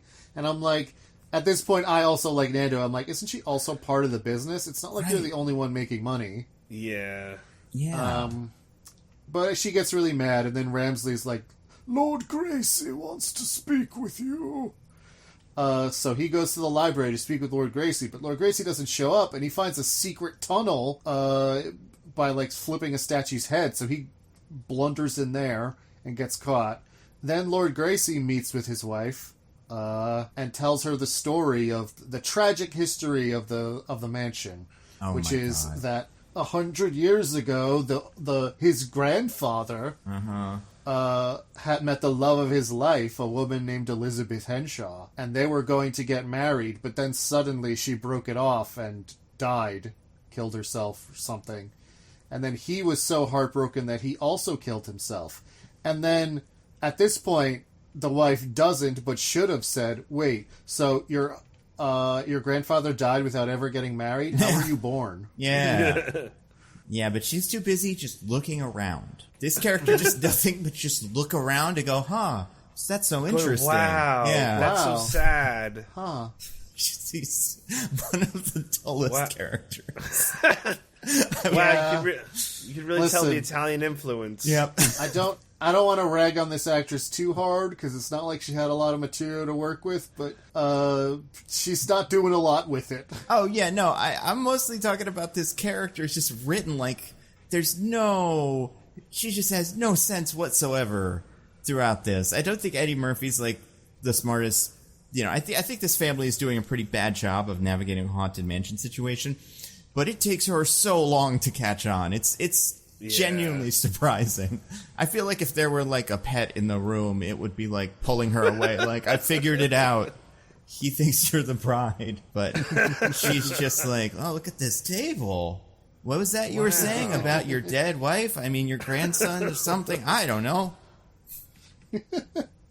Yeah, so while all of that is happening, also the kids find a mysterious ball of light that leads them up to the attic where they find a portrait of Elizabeth Henshaw, who looks just like their mom. Whoa! Wow. And then Wallace Shawn and another lady show up and are like, that's Elizabeth, there's some stuff going on. And then they hide because Ramsley shows up, and then they don't hide. And then they meet up with Eddie Murphy, who has wandered through some spooky scenes, including meeting Jennifer Tilly, who is an offensive slur for aroma. Listen, back in the day, I have to tell myself this every second. I was like, back in the day, that was just a word that everybody threw around. I'm not often willing to give credit to Americans because we're very bad. But, like, we just genuinely don't have those populations, and I really do think that for the most part, we just didn't know that was a slur. Yeah, they gave us Hunchback of Notre Dame, and we were like, all right, whatever you say. This person is this, and this person is this. All right. You tell me this Halloween costume. All right, whatever. You guys made this thing up. And then it's like, nope, that's a real people, and they hate it. I don't know if they hate it. They probably don't love it. But I don't think they like it, no. Yeah, probably not huge fans. Generally, people don't like being called slurs. Yeah. But it's also wild, because they just did that for the movie. Madame Leota is not any of that in the Roma. ride. The word is Roma. No, but, like, the whole thing. She's not green. She's not, like, sassy. She's everything about it's wrong. Well, it's the Roma part, she's none of what she is in the movie. It is interesting, because watching this movie, I'm like, oh, who's playing this in the new one? Oh, right. Jamie Lee Curtis. Like, so we are just casting human beings. There's no thread connecting these characters. It's so stupid. Like, how like, and also, like that. Jennifer Tilly is just doing Jennifer Tilly in this. Yeah. She doesn't have an accent. Yeah, she's not doing, like, totally. a character either. It's very strange. I kind of liked her. Yeah. She was maybe my favorite part. But I it's, also liked her. yeah, she's good. But I liked her because she's just Jennifer Tilly. Yeah, it's just funny. And Yeah, the part she was in. they did my girl Madame Leota wrong. That's all I also like. liked her because they gave her just the worst rhymes imaginable. Just, like, no bars at all. Oh, yeah, Madame Leota usually looks like kind of like Maleficent or something. Or like... she's just kind of like... Well, she's like got a blue... I'm looking at pictures. Yeah. She's blue and big hair, and that's really it. There's no, like... There's just no, like, vibe. Yeah, she's just doing a seance in the room when you go through there. Yeah. And it's cool. It's the darkest room in the ride. Michelle will yell at people when they turn their flash cameras on during the ride because it ruins the effect of what's going on. Oh. But, oh yeah, it's the worst, man. I'll do it too. I'll be like, turn your fucking phone off! You know, And then a it's kid like, starts crying. yeah, it's like a 7-year-old is like, I'm a Disney adult. You gotta listen to me. Mm-hmm. This was Miss Piggy in the movie. The other one they did like 2 years ago. That's true. I like that. They should keep that in the new one too. Yeah, Everybody's just do the Muppets normal, one but then again. Miss Piggy is that. Anyway, Jennifer Never too Tilly late. says some cryptic stuff to Eddie Murphy, and then he runs away and meets up with his kids and Wallace Shawn and the other lady. Yeah. And then they go back to Madame Leota, who says some more cryptic stuff about how they can lift a curse. So Wallace Shawn takes them on a magical hayride through all of the ghosts from the ride. Gotta pack them all in real quick. To a mausoleum where they go in, and there's zombies in the mausoleum, and they have to fight them to get a key And then the son has to finish his character arc Yep. Spiders. by His being character brave arc's about spiders. Yeah. His character arc is at the start of the movie, he was scared of a spider, and 2/3 of the way through the movie, he opens a door that has some spiders on it, and that's it. 100 tarantulas. He gets covered in them too. I'm I'm also pretty scared of spiders, so I would hate that. I assume most people would be like, "Oh, I don't want to touch that door," but you know. Although one thing about tarantulas is that they're the least venomous of all spiders. So if you're going to get bit by a spider, that hurts, but that's it. I like how the sister was threatening to kill him, and Eddie Murphy was like, "No, none of that. Please stop." Please be Yeah. encouraging. Yeah. All things considered, like- yeah, not the worst dad in these moments. I feel like he's like I feel like that was good. actually his best moment of parenting in the movie. It was. It was. And that's all that you get. when he did all that fancy like backflips and stuff over the knights to save his kids. It was pretty good dadding Yes. too. Yeah. But yeah, so they escape, they have the key, they go to Madame Leota, who tells them that there's a big trunk that they open up and find a letter from Elizabeth that I don't think really proves anything, Nope. but everyone in the movie acts like it proves something. Yeah. Yep. So I guess that's good enough, which reveals that Ramsley actually killed Elizabeth and faked it as a suicide to prevent Gracie from marrying her. Because, by the way, Ramsley and Gracie are ghosts, and they were the ones from the beginning of the movie. Right. Wow. This was so obvious that I don't think it even qualifies as a twist, but I guess I didn't actually say that until now. yeah. Yeah, so Ramsley had murdered her to prevent him from marrying her, but then didn't expect him to also kill himself. And so he wanted to bring Jim's wife here so that he could pretend she is Elizabeth, the reincarnation of Elizabeth. And when her and Gracie get married and then she dies, that will lift the curse. But also, apparently, there's a loophole in the kingdom of God where if other people don't know the evil sins you did, then you still get to go to heaven. Yeah, like, bro, fucking what? Yeah, I guess that's true. Yeah. So, pick a lane. Like, I'm pretty sure if the Christian God is real and there is heaven and hell, I don't think it matters if other people know what you did or not. Yeah. Yeah, not usually how we're told the system works. But anyway, this is also around the time that Gracie starts like insisting to Elizabeth, to the wife whose name I forget, like, you are Sarah. Her name's Sarah. Mm-hmm. I just remembered. Oh, It's like, yeah. you are Elizabeth. Don't you remember? Remember how much we loved each other. And she's like, I don't know what's happening, and I don't like it. But look at but this then chair, huh? Pretty Look at nice this chair. huh? Yeah. But then Ramsley shows up and is like, it would be a shame if something happened to your children if you don't go through with this ghost wedding. And Yeah. it's like, hey, Ramsley, you could have opened with that. We could have been done. Just kidnap the kids immediately and then hold them hostage. Yeah. Seems In fact, effective. I don't know You why know my weakness. I don't know why you didn't want the kids in the first place if that was your plan. Yep. Yeah, honestly. That's a good point. Yeah, he would have had to just trick her. And to be fair, maybe he knew he probably could. But, like, yeah, that would be the best plan. Just don't bring your husband. Or bring your husband. It's fine. We're ghosts. Whatever. We can get We'll all of just them if we kill want. him. Yeah. We'll just kill him with our ghost powers. Yeah. Because What ghost powers? I don't have ghost powers.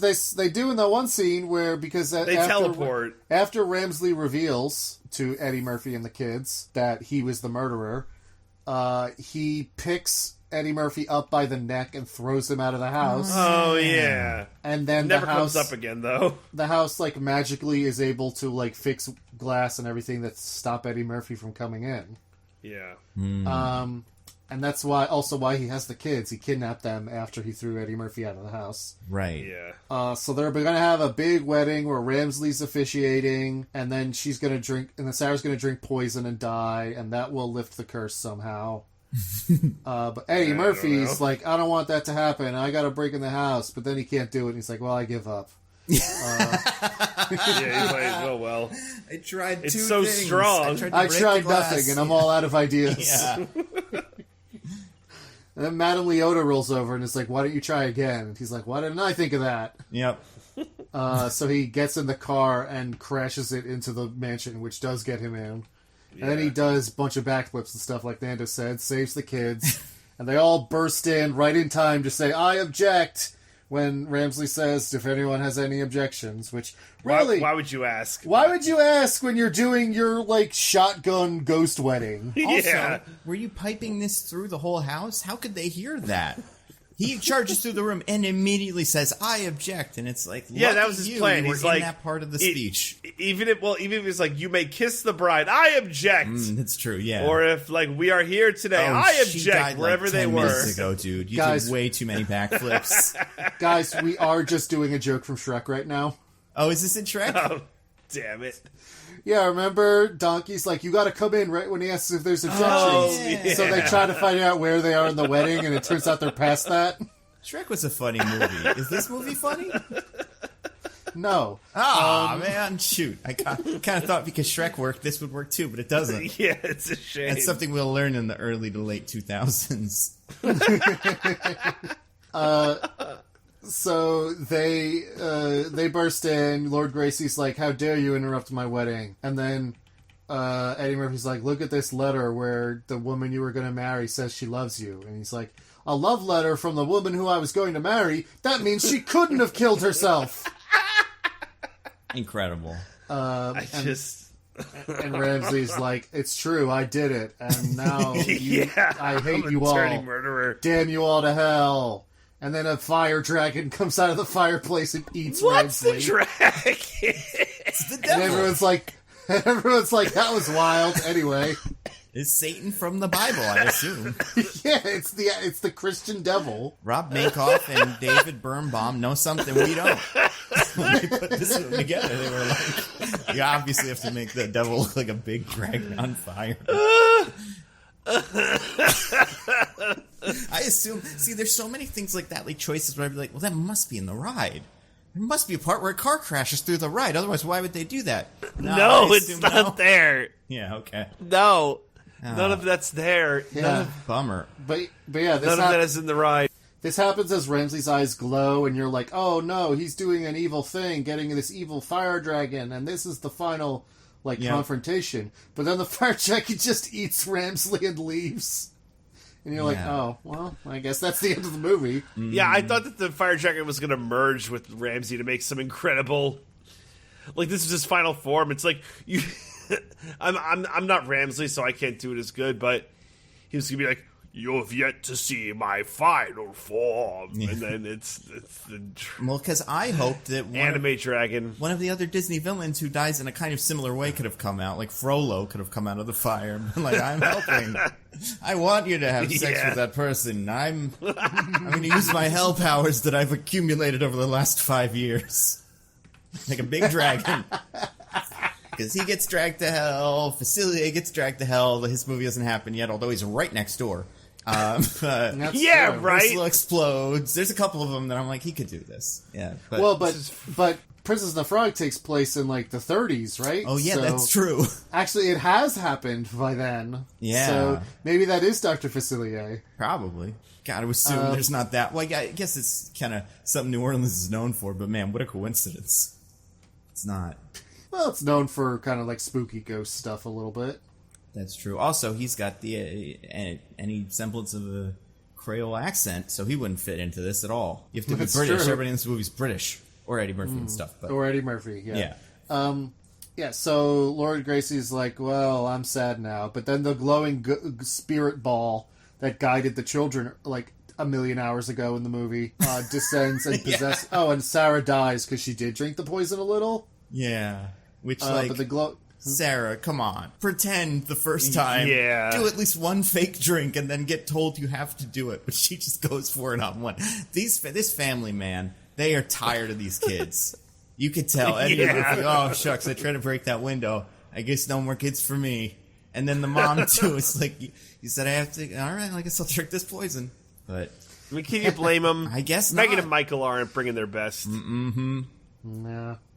They're scared of spiders. Well, and they know too much Latin. They're nerd and a dork. Oh my god! She's, 13, so she's in, 7th or 8th grade? And she's taking 3 years of Latin? Yep. What? Yeah, insane. This movie, it's another thing where it's like, this movie knows what some of these movies kind of sound like. And it knows sometimes there's a kid like that. but they got the language way off. Like, they did not do it right. Yeah, if it was written in Spanish for some reason, to be like, well, okay. Yeah, French. So. You know, that would be a French connection. would make sense. Yeah. French would make sense. But nope, Latin. But no, the dead language of Latin. language. Jeez. Well, it is a dead language. Oh, yeah. That's funny because this kid's like seemingly kind of well-rounded because also she has the Destiny's Child poster, and I feel like that's got to be hers, probably, right? Could be the son's. But like, yeah. So she's she's a nerd, but she also is into the current pop music of the day. That's good for her. She's got it all figured out. Anyway, the spirit ball descends and possesses Sarah's dead body. And it turns out the spirit ball was Elizabeth this whole time. Whoa, and you're like, Elizabeth, if you were here the whole time, how come you never just showed up and told Gracie what happened? Yeah. And the answer is shut up. Anyway, they have a big kiss, and Eddie Murphy thinks it's kind of awkward because he's watching his wife kiss a ghost. He's getting cucked by a ghost. So funny. Getting I'm cucked by a 100% ghost, with him in that moment. Like, I'm like, you gotta let him do it, but also it's pretty weird. The face he makes is great. I like how he turns to his kid. He's like, I mean, it's not your mom. Yeah. And it's like, And the kids look at him like, we will never forget the moment when we saw you get cucked by a ghost. Why that is in this movie, it's beyond me. I don't know. It's an insane decision. Why is anything in this movie? That's a great question. Yeah, and then the ghosts go to heaven because the curse is lifted. Sarah's alive now because when you get possessed by a ghost, it makes you alive. I don't know. Mm-hmm. And then the family, and then Gracie's like, you can have the house. I guess there's deeds somewhere. I think he does give them a deed. Yeah. Right? Scroll. Yeah. Yeah, so he's like, yeah, this is your house. You can do whatever you want with it. So I guess they sell it. And then they drive to their lakeside vacation, and that's the end of the movie. Yeah, which 20 minutes. I was kind of expecting some sort of like they'd be going to like Big Thunder Mountain Railroad or something, but they're not. This movie even knew not to set up a sequel. Don't bother. Yeah. I'm not doing another one of these. It did set up a prequel because the tiki bar he's in is a reference to the right. enchanted tiki room. I noticed that as well, yeah. It's But great. yeah, that's this movie. And DJ, as our winner, you get to say what you think of it first. Oh my gosh, I don't need to belabor this. It's bad. It's so bad. It's bad, and it's also like this like effortless, just like we're not gonna try with this movie, right? We're not gonna try to do anything interesting. It's like the movie. I feel like it wants to be just like the goofy family comedy, but it's also like too serious at the same time. And also, like, I mean, yeah, like, I wouldn't I'm say sorry. it's too serious. It's too not funny.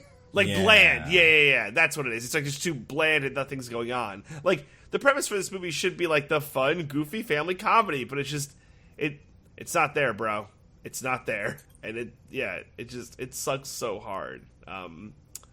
So, I was not a fan, and like I said, I don't feel like I don't need to belabor it beyond that point, so I'm just gonna pass it on down to Diggins. So, what's bizarre about this movie is I kind of have the opposite take of DJ.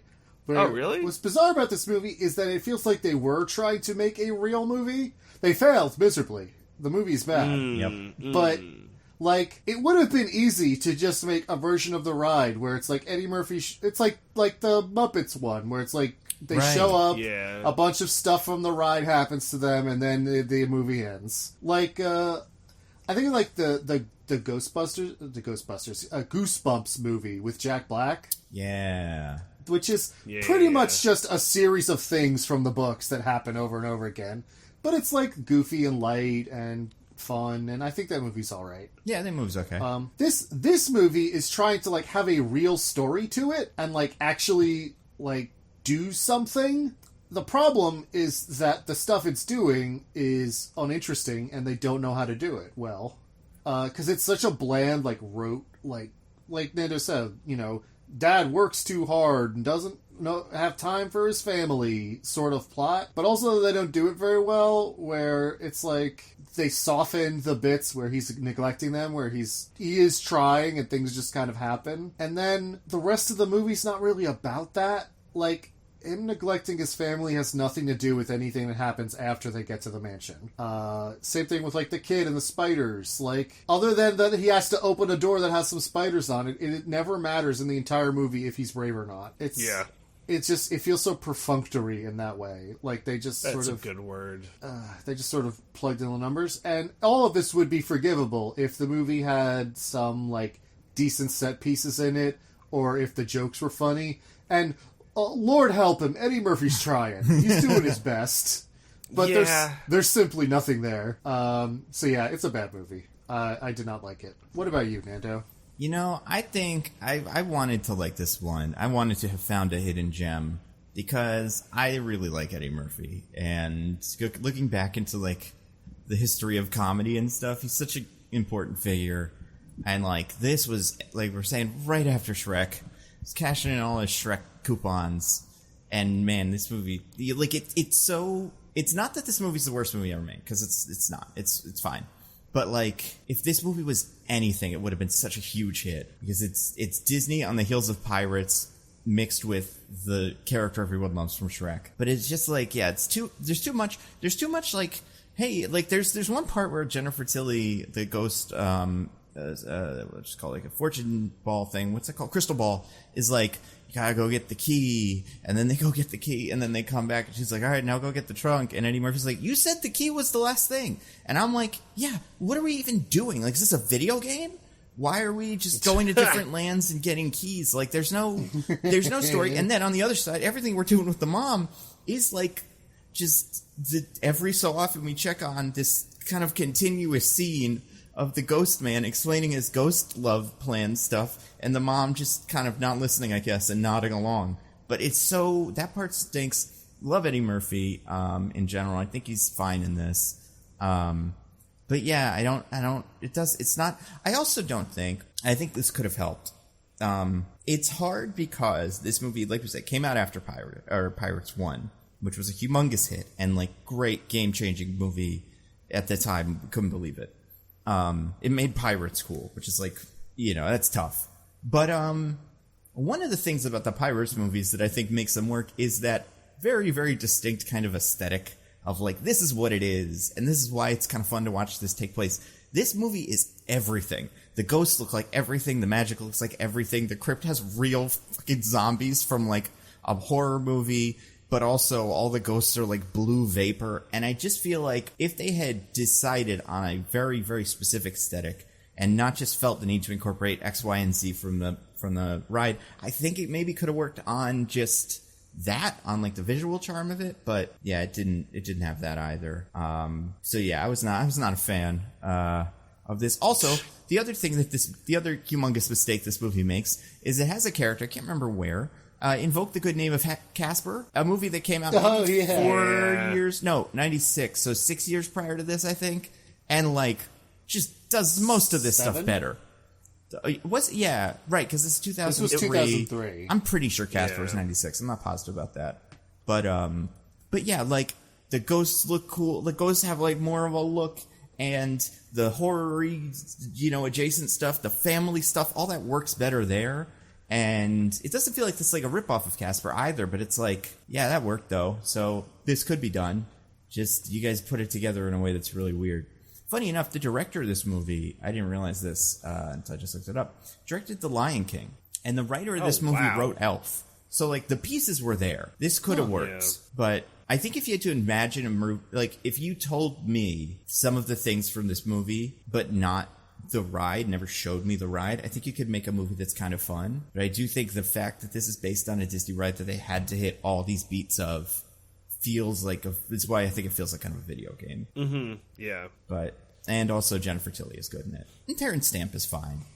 He's doing his thing. I really don't think it helps that the wife, I've never seen her before in a movie, named actress Marsha Thomason. And every time someone looks at the picture and they're like, it looks just like Mom, I'm like, oh, if you say so. I don't remember what Mom looks like. It's just, you know, it's kind of new. If it was like Beyonce, this would be different. But, like, I don't know this actor super well. I was also like, who is this actress? So I looked her up on Wikipedia, and it was like, is best known for playing Sarah Evers in Disney's The Haunted Mansion. I was like, well... Yeah, apparently... I guess that's who she is. She's a big player in that show White Collar. I've never seen that. So, you know, and maybe she's good. I don't know. The other character that was in this movie that I could not figure out what we were doing with him is Nathaniel Parker playing Master Gracie. He's in a bunch of stuff, but I was like, I could see this movie having like a more, like a lead that like hit kind of the same way. Maybe not like Orlando Bloom, but like someone like that and going like, oh, this movie might work. But this guy just feels very there. Apparently he's the dad in The Last Duel. He's Laertes in the Mel Gibson Hamlet movie. So the worst one, I haven't seen all of them, but of the live action ones, easily. He's Dunstan Thorne in Stardust. That's right, and he's Caspian's father in the Voyage of the Dawn Treader movie. So like, he's been in our whole lives just off screen, like just looking at him. We like didn't put it together, but now that we know, it's like, oh, this guy is huge. Yeah. But yeah, he's just kind of there. It was weird. I don't know. There's still a writer's strike, so we can't have a wheel. There's actor strikes soon. I don't know what that's going to mean. But we're gone. Yeah. No more talent. We're not allowed to talk about the movie. The podcast is just the first part where we riff. Oh, yeah. But what do you guys think is like the weirdest part of this movie? A single weirdest thing. I think I have mine. It's that Eddie Murphy's in it. I mean, he's the one piece that doesn't fit. He's so talented, and like Disney must have given him so much money for this movie. But he's doing his best with very little, and so you're watching it, and it's like this. It's out of place. It doesn't make sense. I mean, it's like, very much in place in 2000s Eddie Murphy, because that's true. We always talk about like the McConaissance and the essences, but there has to be another word for like a Murph-pocalypse or something. Where, like, just every single thing goes wrong. Because this is Pluto Nash, I Spy, Haunted Mansion, Norbit, Meet Dave. Like, some absolute oh, my bombs. God. I forgot about the incredible losing streak Eddie Murphy was on. And, like, in the middle, there's Dreamgirls. That was good. And you have a Shrek every so often. But, man, so many just of the worst movies ever made. It's bizarre. Can I give you the list of movies he made before he turned 29? I mean, yeah, I know some of them. Do I want to feel that bad about myself? It's ready. Delirious, 48 Hours, Trading Places, Beverly Hills Cop, The Golden Child, Beverly Hills Cop 2, Raw, Coming to America, and Harlem Nights. Yeah, and two of those are like two of the best comedy specials in history, right? Delirious and Raw. Yeah, fucking bangers. Like, what the fuck? Yeah, I mean, Coming to America, I have trouble kind of impressing this upon people that don't get, like, 80s and 90s Eddie Murphy, but he was unstoppable. And, like, the Beverly Hills Cop movies were so popular. Coming to America is still one of the funniest movies, and he's, incredible in it. And, yeah, and then he did, and he did movies in the 90s that were okay. Right? Like, the Dr. Dolittle movie wasn't very good, but like, I remember seeing it and being like, oh, this is cute. Mulan. We all liked Mulan, kind of, at the time. Yeah, Mulan's good. Nutty Professor. That was weird, but kind of memorable. But, yeah, starting with Pluto Nash in 2002, the downfall of this is just fascinating. L after L. It's crazy.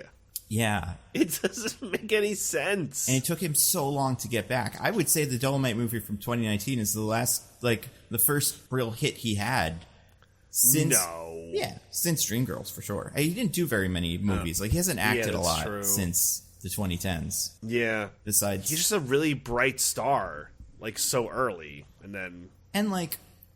cratered. And between all that stuff you already said, he was also, like, the most popular person on Earth because of Saturday Night Live.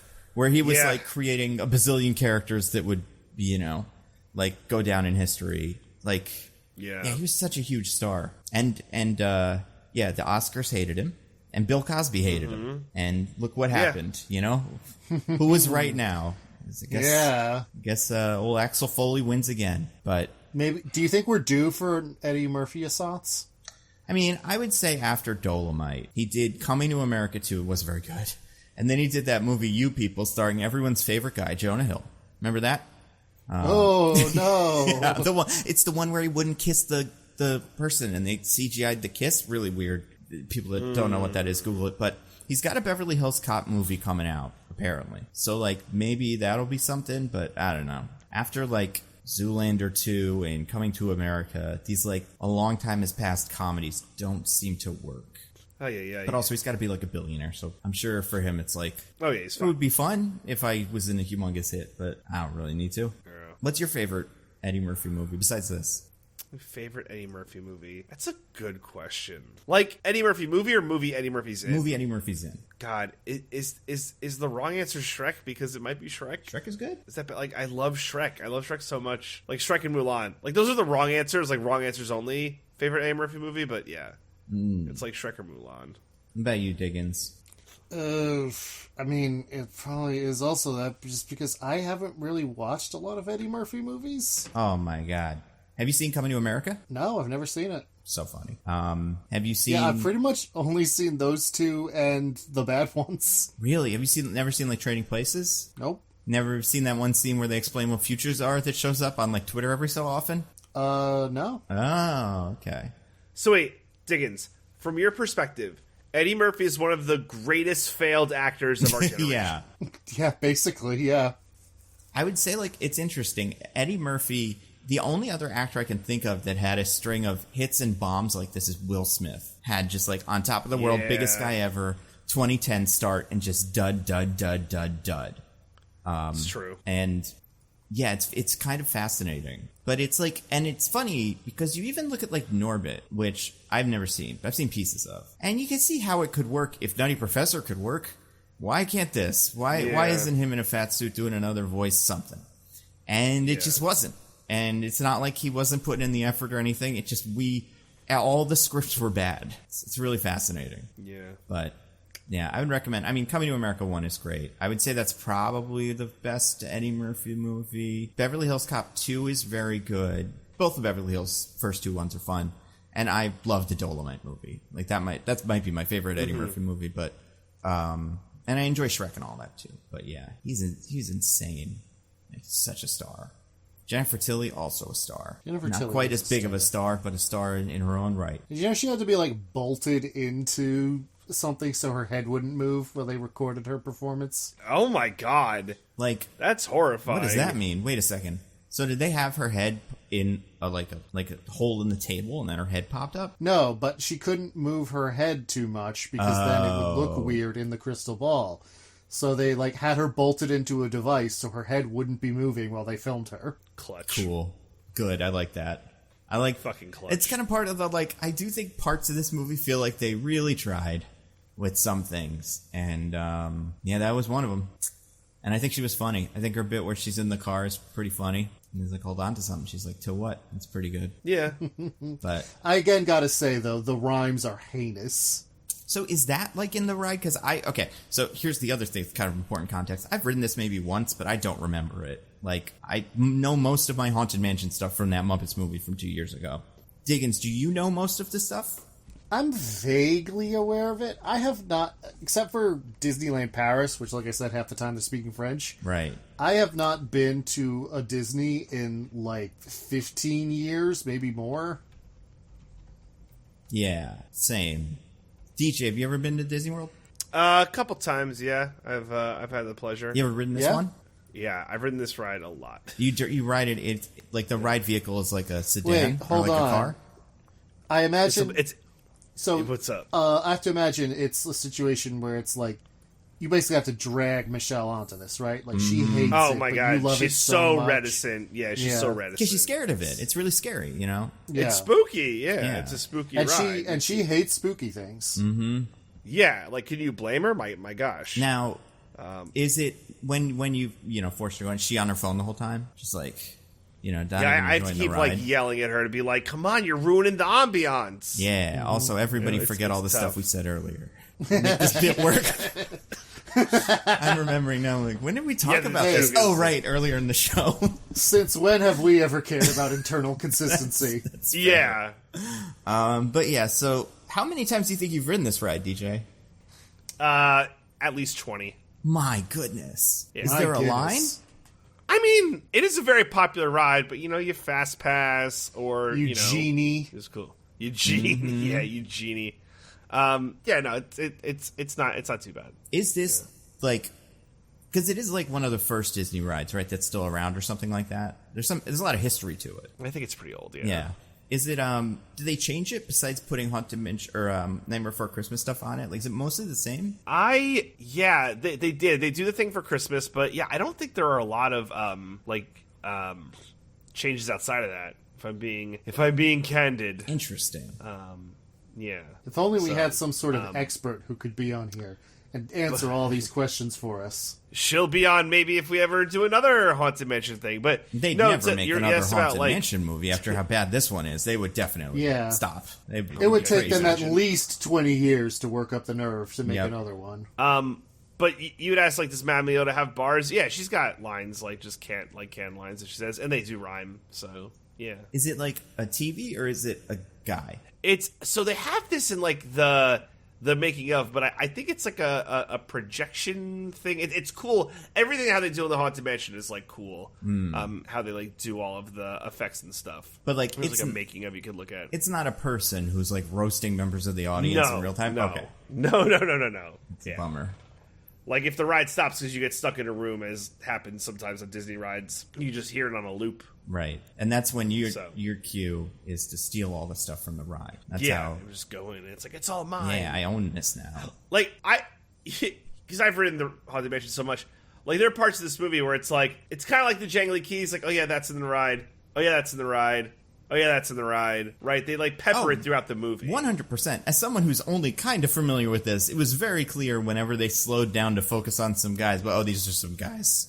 These guys are definitely in it somewhere. Yeah. There were certain things where I was like looking for... I don't know too much about the Haunted Mansion. I do know the room gets big, right? That's part of it?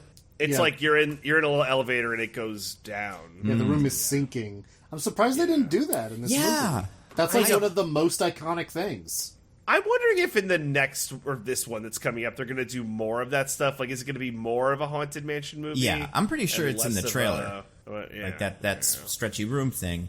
There was a part where he was in a room that I was like, oh, that's the room. And then it didn't stretch. It's like they ran out of budget.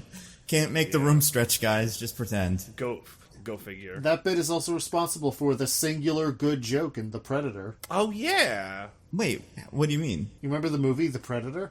Oh, yeah. There's a bit in that movie when they're like going to the secret government facility where they have a predator corpse. Yeah. Where it does the like elevate, like the room is secretly an elevator. It starts going down, and one of the agents goes, "Is it just your imagination, or is the room getting taller?" And then one of the other agents looks at him and just completely deadpan is like, "Every fucking time." That's funny. That's a good joke. That is a good joke. It is a good joke. The one good part of that fucking awful movie. Wait, this is the movie where the Predator cuts a guy's hand off and does thumbs up? Does he? Yeah. Two good jokes in this movie. As they're leaving that facility, it kills a bunch of guys in a big like van, and then that's the back of the van. The guy in the front of the van is driving the van. It's like, what's going on back there? And the Predator takes one of the guy's arms he chopped off and does a thumbs up with it. And then the guy's like, okay. All right, two good jokes. Two good jokes. One more, and the movie's officially good. Yeah. So they got close, but they just couldn't land that third joke, whatever it was. What else is good about this movie? Or weird? What is good or weird about this movie? I mean, we already harped pretty hard on how the ending is Satan just shows up and drags Ramsley to hell for no reason. Yeah, that's really weird. So, okay, the story of this movie is not the Haunted Mansion story, but it is adapted from a Disney, like the Paris Haunted Mansion ride. Yeah, it's like it's like what you would name the Haunted Mansion ride if you didn't have the rights to it. I can't remember, but it was like this the spooky palace or something. Yeah, but that had a story that is like this. It has a very faint, vague story that I think is the backstory of this one, where it's like, there was a guy who's supposed to get married, and then his wife died, like his fiance died, and he was so devastated that he killed himself. And like, I think that's the basic framework of the Paris Haunted Mansion. Yeah, because like the Haunted Mansion, like as much as it has a story in Disneyland and Disney World, is like, this is a house that has ghosts. Yeah. Ooh. Look at the couple of technical things Like, we were able to turn into a yeah. room. Like the fact that they're like, whatever, we gotta make a script for Haunted Mansion. Well, we have this story from another property out in Paris. Let's use that. It's perfect. Like, that's so weird to me. Yeah, that is strange. And like, do we think this movie is going to be more, oh, there are ghosts? And like, hopefully that's more what this is? honestly, I think the new one's a lot of this, because I think the new one also has, like, I don't remember this, because I really have stayed away from these trailers. Not just to avoid Jared Leto, but for other reasons. And I think it's like another, like, we have a Haunted Mansion now. Uh-oh, there's ghosts. Let's get the ghosts out of the Haunted Mansion. But I think that one plays out more like that recent movie, We Have a Ghost, where Anthony Mackie buys a house that has the Hellboy guy in it as a ghost. That apparently was not anything great, but, like, because I feel like it's like, you know what it's like? It's like Poltergeist, where it's like, there's ghosts in our house, we gotta get rid of them. Because I'm pretty sure someone famous plays, like, a, medium or something who they bring in to, like, get rid of ghosts. I don't know. I hope Eddie Murphy shows up in a Ghostbuster outfit. Oh, heck yeah. It's like, good luck paying for this, Disney. And then he sings the song. But yeah, it's weird. Yeah, I don't know. What else is weird? What else is weird? You know what's weird? What? The kids aren't that bad. The kids are all right. The kids are all right. Like, normally I get kind of irked or just bothered by the kids in movies, but here the kids are all right. I didn't mind the kids. That is the weird part. Besides the mom, who I don't think is a bad actor, I do think has a really weird kind of, like, dull part in this movie. No one in the movie is doing a bad job. Wallace Shawn is doing a classic Wallace Shawn guy. Terrence Stamp, or whatever his name is, doing a classic one of those. I don't know about that guy, the husband. Maybe he's not amazing. I don't have super strong feelings about him. But, like, yeah, it's just, and the kids are, like, fine. They could work in another one of movie. Like, I feel like there's movies like this, too. Right? Like, besides Casper, what else does this movie feel like? What does this movie feel like? I'm trying to think of another movie with two kids like this dynamic. You know what it kind of feels like? It's not really like this. More like Jurassic Park or something like that. I'm just thinking, like, kids running around with adults, brother, sister, like that dynamic. That dynamic, yeah. Yeah, I get it. Sister nerd, brother scared. Like, yeah. The zombies were weird in this. Why was that in there? There are no zombies in any part of the Haunted Mansion. But this one's like, yeah, we gotta put... If we don't put zombies in, it's game over. I mean, part of me thinks it's because they were really popular in that Pirates of the Caribbean movie that came out the year before.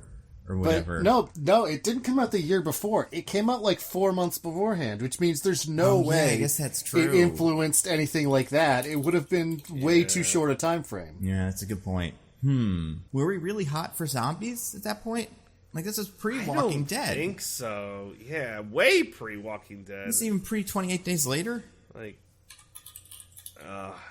just after 28 Days Later. But, like, not quickly enough that I think it had time to take over the world.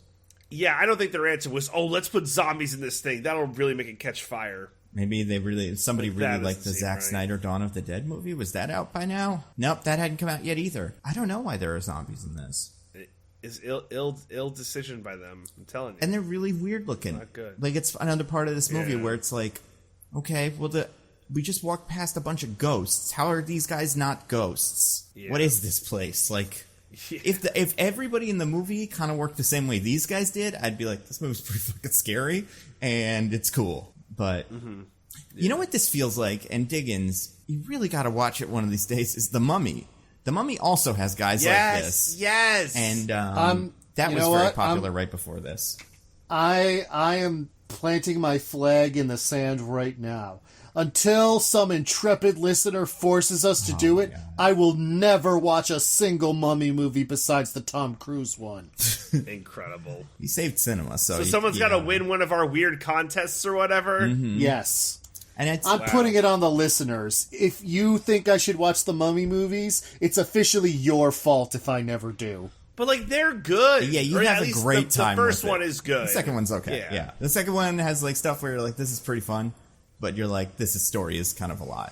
Well, then if they peak Brendan Fraser, it's if awesome. They want us to suffer, then they can make us do the third one. Yeah. Well, That would be how they do it. Like, they win, make us do the third one, and then we, as a podcast, would be like, well, we have to do the first one. Or Diggins just doesn't ever see the first two and goes straight into Tomb of the Dragon Emperor or whatever and just tries to figure it out. Which admittedly would be a weird choice. Really bad. Yeah. I mean, the third one's not very good either. It's not Tom Cruise the Mummy level, but it's like, it would be hard to watch that and fully understand what people liked about the first two. Because it's very different. What about, what else is weird about this movie? Wallace Shawn, is his ghost some guy? I couldn't figure this character out. Oh, I have no idea. Okay. Because, like... Speaking of people being some guy, Nando, some people pointed this out on Twitter, and if you didn't have your weird mental block about For All Mankind, I could have told you this last week, which is apparently the guy in For All Mankind is literally Werner von Braun. Yes, I remember that. I saw someone put this on Twitter. Yeah, and they say that because there's all the little songs people sang about him on the news after they found out he was a Nazi and stuff. So like that name comes up a lot. I could have told you that that's a real guy who was a real Nazi who then became an American scientist. Yeah, I guess I didn't know that that's what that Mads Mikkelsen was supposed to be. So much that him being from Alabama is a Werner von Braun thing. That is how we're supposed to read that character. I didn't put that together. Well, I guess I put that together, but I didn't know he's a real guy. It's tough with that show, because every so often you bump into a guy and you're like, is this a real guy? And they are. But sometimes they're made up for the show. You can't trust it. And also, you are incapable of remembering the name of anything or anyone involved with For All Mankind. That's a great point. I saw somebody in something from For All Mankind the other day, and I was like, oh, that person's from For All Mankind. I don't remember what it was, though. That's how bad this show is with me. But I liked it. I think it's fun. I think people would enjoy it. Yeah. But yeah, so Ghosts that are from Haunted Mansion. It's a bride, right? That's a big part of it. Yeah, huge. Yes. Yeah. There's dinners. They do dinner where everybody's dancing around in that little kind of, not like flashback, but that where you dance. That's part of it. Yep. Hitchhiking Ghosts. That's in this. Yep, huge. Madame Leota. Hatbox Ghost. Hatbox Ghost, yeah. Was that supposed to be what Wallace Shawn was? No, because I think the Hatbox Ghost shows up in the scene with where all the ghosts are. Oh. Did Wallace Shawn have a hatbox when they were leaving? This isn't his wife don't take all the boxes, we're going to heaven, or something. And he's like, I will take all the boxes. I bet that's what other way around. The wife had all the boxes. Yeah.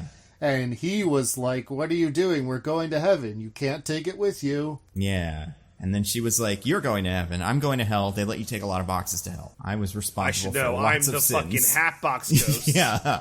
I am it Jack turns the out Ripper. that hell is mostly boxes, weirdly. Boxes and big fire dragons. I mean, again, pointing out all the people on this plantation house are almost certainly either slavers or slaves, and those slavers ain't going to heaven. That's a good point. Yeah. I think that is what they were going for, because this character also has a top hat, right? I don't think so. Yeah, he does. He wears the top hat in the movie. Yeah, well, I guess I'm just wrong. Yeah, and then that's what that ghost wears. Oh, sorry, just talking about how most of the characters in this movie are probably, at one point in their lives, owned a slave. Reminds me that they're cowards who refuse to even say that part of the reason that the old British man doesn't like them getting married is that the woman is black. Yeah, I mean, like... Yeah, that was... That girl! Don't go off with that girl! Honestly, what about her, good sir? For the first, that bit of the movie, I could not tell that character was black. I just... To be fair, I watched that bit on my phone. What? But, I missed that in the beginning. Wait, hold on. Oh, you mean Elizabeth? You mean Elizabeth? Yes, flashback wife. I was like, do you mean you looked at Sarah Evers and was like, I bet this person's not black? No, yeah. Some ambiguity here. Mm-hmm. Yeah, me and Joe Biden are in charge of who is and is not black. And we... But I guess, in this moment, I was just because when I saw the flashbacks all in, weird filters and, you're seeing things, it's all blurry. Not, blurry, but, it's got that kind of, rosy bloom kind of back in time thing. Kind of gauzy filter, yeah. Yeah, and it's not until the end. And even when they show the portrait in the middle of the movie and we're supposed to be like, oh, that looks just like the wife. I'm not don't remember what the wife looks like. I could be convinced that's a completely different character. So, yeah, it wasn't until the very end where I was like, oh, it's a race thing. That's what they that like about portrait that. Is I would not say the portrait is particularly racially ambiguous. Really? I mean, I guess my phone is just less interested in race. I don't know. It didn't want to show that many details. TV, on the other hand, my phone just doesn't see race. Yeah, my phone. It's just like it's not important to it. Yeah, it's an Android, so it doesn't see race. It's actually pretty cool. Speaking of that, you guys, I guess that means this movie is woke. Oh, it's woke. Yeah, I feel like that's got to be that's as about as woke as it gets. Yeah, having the villain be someone who's against interracial marriage. Yeah, that's super woke. Mad woke. The only anti-woke thing I can say for it is, in the end, they do get capitalism. Like the guy is like, by the way, you own this house now. Good for you. And that's pretty much it, though. So one of the less woke movies we've seen, one of the more woke but less wokeness going on than you'd expect. I mean, it's woke because African American family lead and movie bombs. So also woke. Yeah, go woke, go broke. That's maybe true. The biggest problem. There are people in this movie who are not white, which is one of the biggest indicators of wokeness. Yeah. Oh man. Basically, the only way it could be more woke is if one of the kids was also a gender. That would be something, wouldn't it? I mean, listen, we got one coming out this year, so we will see, but... Yeah, right? Yeah, I don't know. Do you think... I have not heard anything about this new one. Like, no early reviews, like, barely a plot summary or anything. Do you think this is going to be better or worse than the new one? Like, which one do you think is going to end up being... Oh, better. Really? There's no way it could be worse. No. I'm not saying it'll be good, but it will probably be better. Interesting. Yeah. Do you think... Like, I think it has the potential to be more fun, because you got, like, Owen Wilson doing his thing, and... Lakeith Stanfield, Danny DeVito, Rosario Dawson, Dan Levy, Hassan Minaj. Yeah, like, it has the potential to be more fun. That's a good Jared point. Like, Leto. Even that little bit they show in the trailer where Hassan Minaj is like sketching out their description, and he draws like one of the ghosts from the ride. Like, that's funny. Like, that's I do really think funny. Lakeith Stanfield's delivery of "Do you draw that right now?" is probably funnier than anything in the entirety of this movie. See, like I think there's potential. I haven't seen those, so I don't know. Okay. Like, I haven't watched any of the trailers, but I think you're probably right. Do you know who directs this new one, by the way? No. This is wild. So Max Landis. He plays all the parts in like masks that look very similar to the actual actors. No, it's a person named Justin Simeon, not sure how to pronounce it, doesn't matter. I mean, it matters, but like, it's not the super relevant, because the more interesting question is, what are they most famous for? This is apparently the person who has written and produced all of that show, Dear White People. Huh. Okay. So, this is going to be about as woke as a haunted mansion can get. Boy.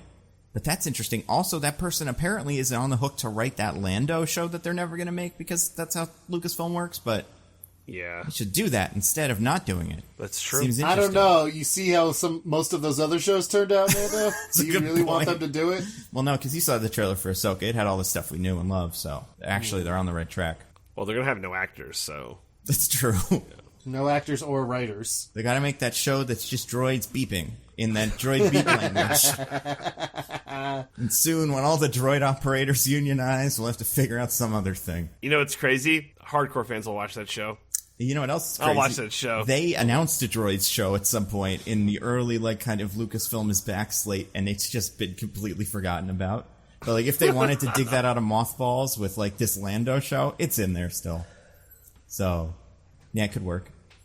We're going to be getting some weird shit, guys. We're going to be getting some weird shit. You're right. All right. So you guys want to get to our classic segment? Uh-huh. I would love that. All right. DJ, because you want to go so badly first, I'll let you go first. You usually do, but I want to give you the honor now.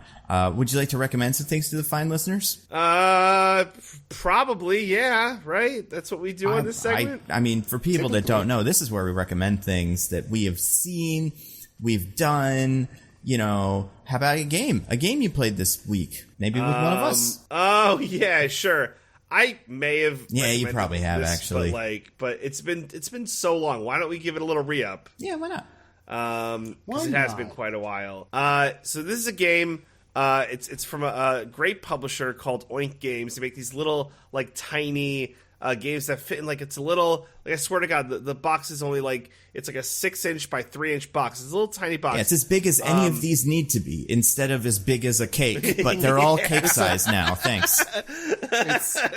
It's even smaller than a Hugh Grant Oompa Loompa. Yeah.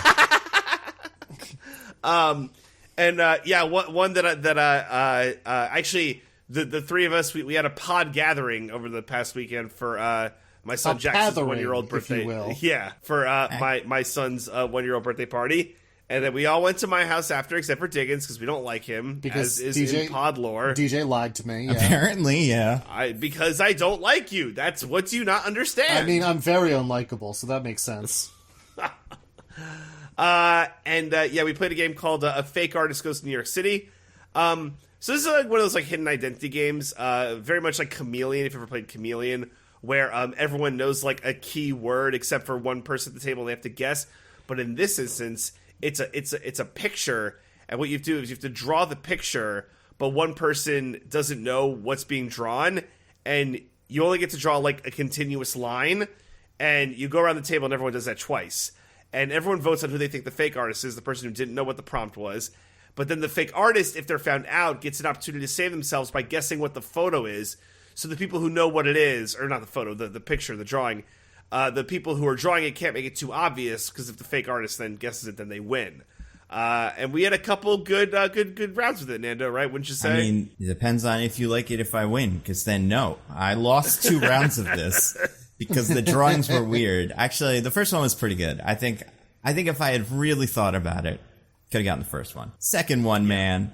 The first one was sundial. The first one was sundial. And it was a good sundial. Yeah, I kind of thought it was a boat because the sail and it had been screwed up. But like when you know it's a sundial, it makes perfect sense. Because Hannah was there, and I thought she did an amazing job at the end of like making it like letting us know that she knew it was a sundial, but not making it so sundial to make it like the boat to throw you off. So I thought she did a really good job at the end to make sure you couldn't win. Yeah, no, I definitely didn't that time. And then the next time, you did that, I assume, by accident, when you drew a beak or something onto the kangaroo. No, all right, so it was a kangaroo, and it only, this is going to be so weird to describe, but it only had like the ears and the body, right? Yep. And kangaroos, and I haven't Googled a kangaroo since we played, but as I recall, kangaroos have quite the long snout. Yeah. And that's what I was drawing. Yeah, I'm looking at some right now. They have very long snouts. And like that was my way to convey to everyone, hey, I know that similar to what Hannah did with the sundial, I know this is a kangaroo, but the person's the fake artist, so they're going to have a real tough time.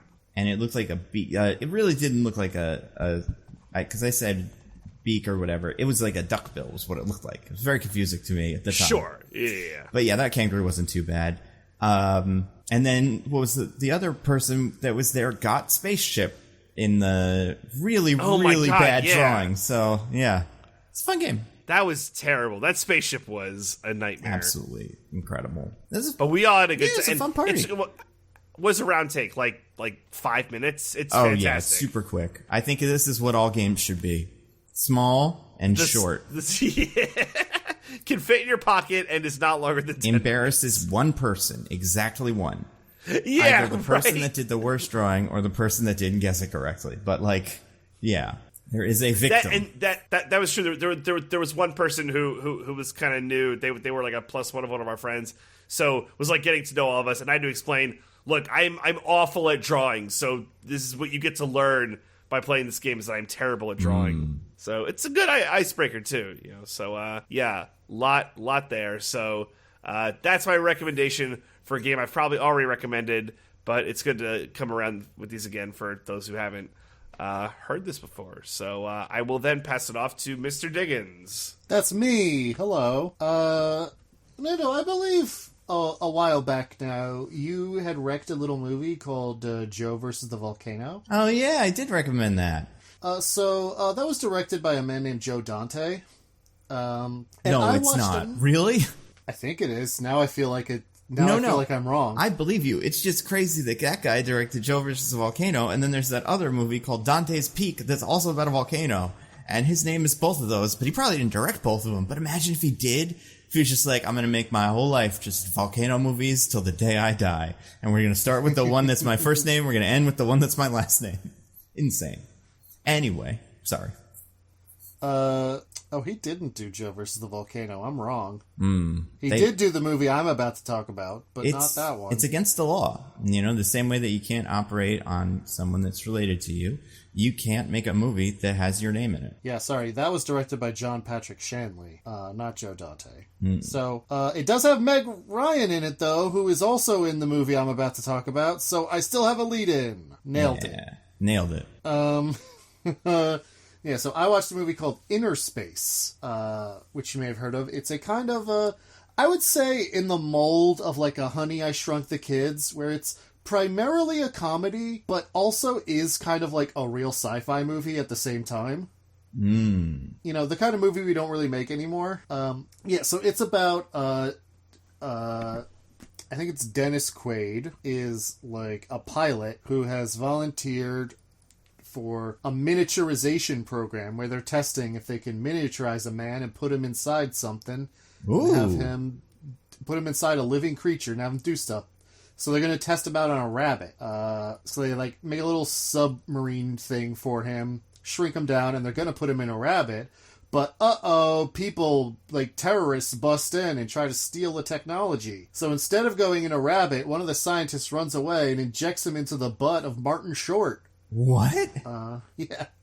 Who is like a hypochondriac who works at a Safeway. And so Martin Short and Dennis Quaid have to work together to like stop the bad people and get the miniaturization device back before Dennis Quaid suffocates. I'm so confused.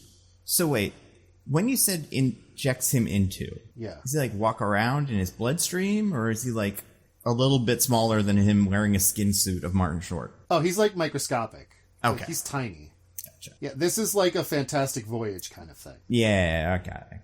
So then how does he communicate? Does he just yell? His little submarine has a thing that like can connect to the ear once he drives up to the ear canal. Cool. And lets him like basically directly stimulate the ear bone and talk. Love it. Yeah, so it's honestly a pretty funny movie.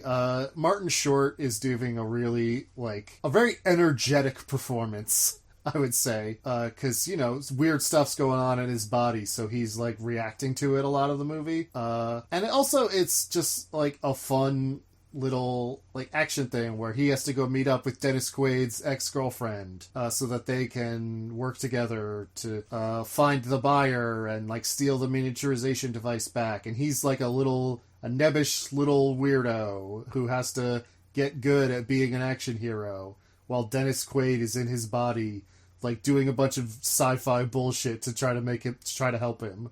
And it's a fun movie. It's a good time. Like I said, we don't really kind of make these sorts of movies anymore. We mostly make Marvel movies. I was going to say, yeah, we did that with Ant-Man, Quantumania. It's the same thing. I would say even the Ant-Man movies, I would still classify as primarily action movies with comedic elements. That's being very generous to Quantumania, but okay, I'll allow it. Well, I was referring to the first Ant-Man mostly. Whereas, like I said, like this Honey, I Shrunk the Kids, etc., a lot of 80s movies were like primarily comedies, but also just actual kind of adventure movies at the same time. So yeah, I had a really good time with it.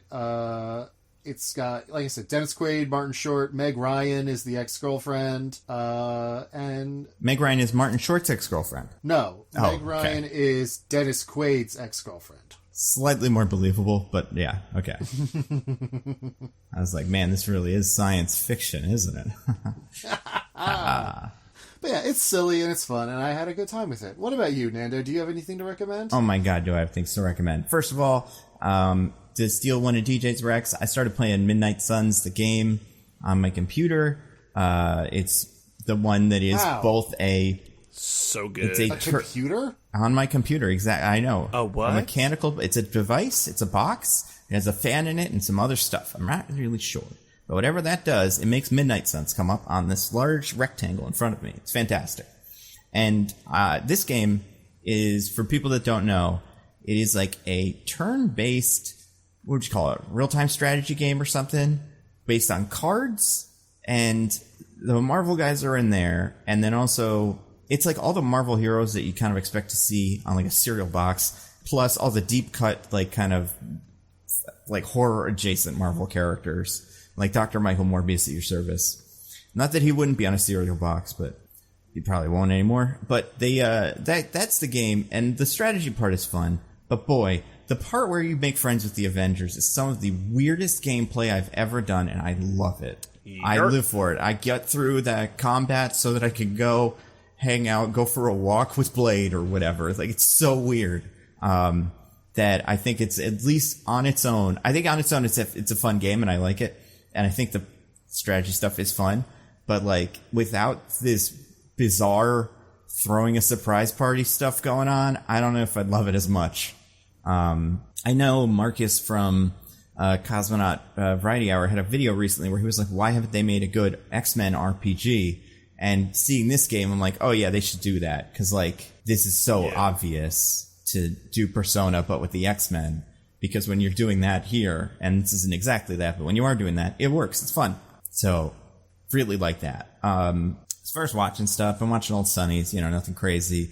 I watched a movie this week that I love, and I kind of knew I would love it when I saw the trailers, but I didn't go see it in the theater, but it came on VOD. It is a movie called The Blackening. Have either of you guys seen this or heard of this? I've been meaning to. I haven't seen it yet, though. Familiar with, yeah. I love it. It's right in the middle between Get Out and the original Scary Movie movies, like from 2001, whatever, where it is like a very silly take on horror movies, but it is also very much leading into like current racial like issues, or just like the politics of that, and dealing with, different members of a group and have different opinions. And then the whole thing is like the serial killer cabin in the woods situation, and the killer makes them play what DJ once called racist Jumanji, which is what it is. Hell yeah. And he makes them play that, and it's because they're racist, and it's like the killer is, or something. It's unclear, but you see the movie and you'll get it. But yeah, I thought it was really funny. I do think between that,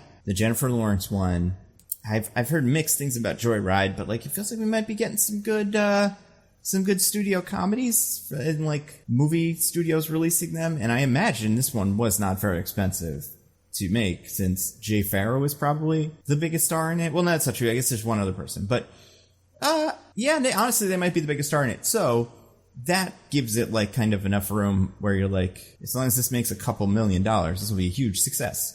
So I would love it if studios made more of these. The problem is you have to write them and have actors, and those are the two things that movie studios hate these days. So I don't think we're going to get any really quickly. I know it's based off a sketch, like a comedy sketch online. So like they should just do that more, I guess. I don't know. But yeah, this movie's real fun. I recommend it. I do think that's it. I want to say there's something else I've been watching or reading or something, but I don't know what it is, so I'm not gonna go out of my way. Maybe I'll come up with something. What do you guys want to do next week? I think it's time. Is it time? Is it time? For do we have if we choose to accept it? Yeah, someone's dead reckoning. Honestly, having seen the one. movie, I don't even remember what Dead Reckoning is. It gets... So what? A character who doesn't matter for the rest of the movie says it at the start of the movie. Right? Yeah. So that's pretty good. I like these movies a lot, Oh, yeah. but the titles are all so interchangeable that I'm like, which one's Fallout? They all could be Fallout. It's all the Fallout of something. Whatever. Fallout is the one where Henry Cavill reloads his arms. I love that. Yeah. That was good. We are living in the fallout of that movie and that GIF and stuff. So, yeah, Mission Impossible Dead Reckoning Part 1. Hell yeah. Very excited. Oh my god. And then, does anybody have anything to plug? Just check out Roses and Rejections, continuing coverage of The Bachelorette. It's not terrible, so clearing a low bar, but, we're enjoying it, so yeah. It's been terrible before, so the fact that it's not terrible is good. Yeah, that's Do you true. think they listened to the pot and they were like, all right, we got to do a good one? He says he'll stop man, if we don't do one good one. I can only wish. Actually, so it's I don't want to say, like sad's like the wrong word. I don't know what like exactly the right word is, but I've been looking at some of our numbers, and like our Bachelor episodes like are some of our like worst numbers, which is like the main thing we do. Like our best numbers we do are always like the Netflix dating shows. Like whenever we do like Ultimatum, Love is Blind, like our numbers like shoot up. So maybe we need to pivot. Maybe The Bachelor's not where we're gonna keep making our numbers from anymore. Maybe we're gonna pivot to some other things. But, we'll see. Maybe you just become a podcast specifically about Nick and Vanessa Lachey and whatever they're up to at the moment. So you got Ultimatum, you got 98 Degrees or whatever. Maybe that's what people really love. I guess if I want to hate myself, then sure. Yeah. But anyway, that's all I got.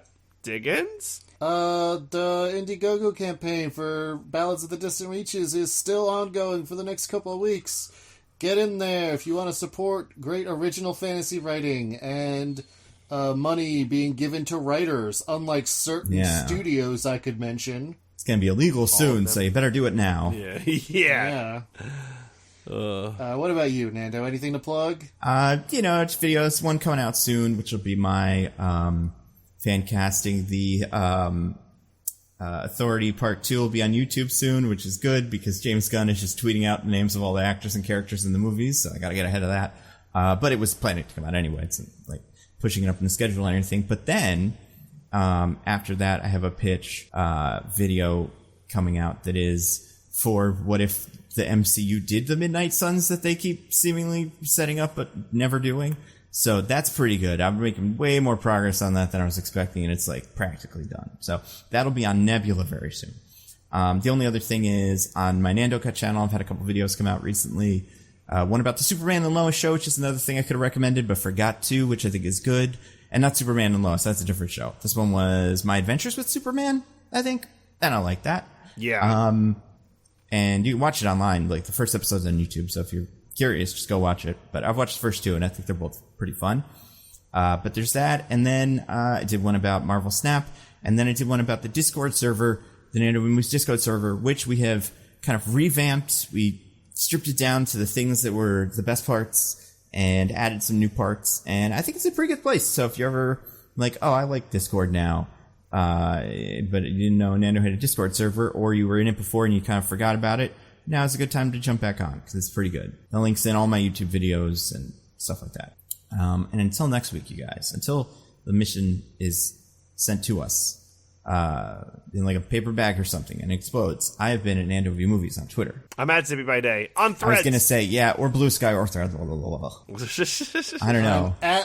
I'm at This Is an Odd Name, still only on Twitter, but who knows? Maybe I'll be on other things, but never Threads. You can't trick me again, Zuckerberg. Yeah, listen, Threads ain't great, but they're all bad and everything sucks and it's dumb and the skies are orange and all that stuff. So anyway, goodbye, everybody. Goodbye. See ya. Bye. We love you.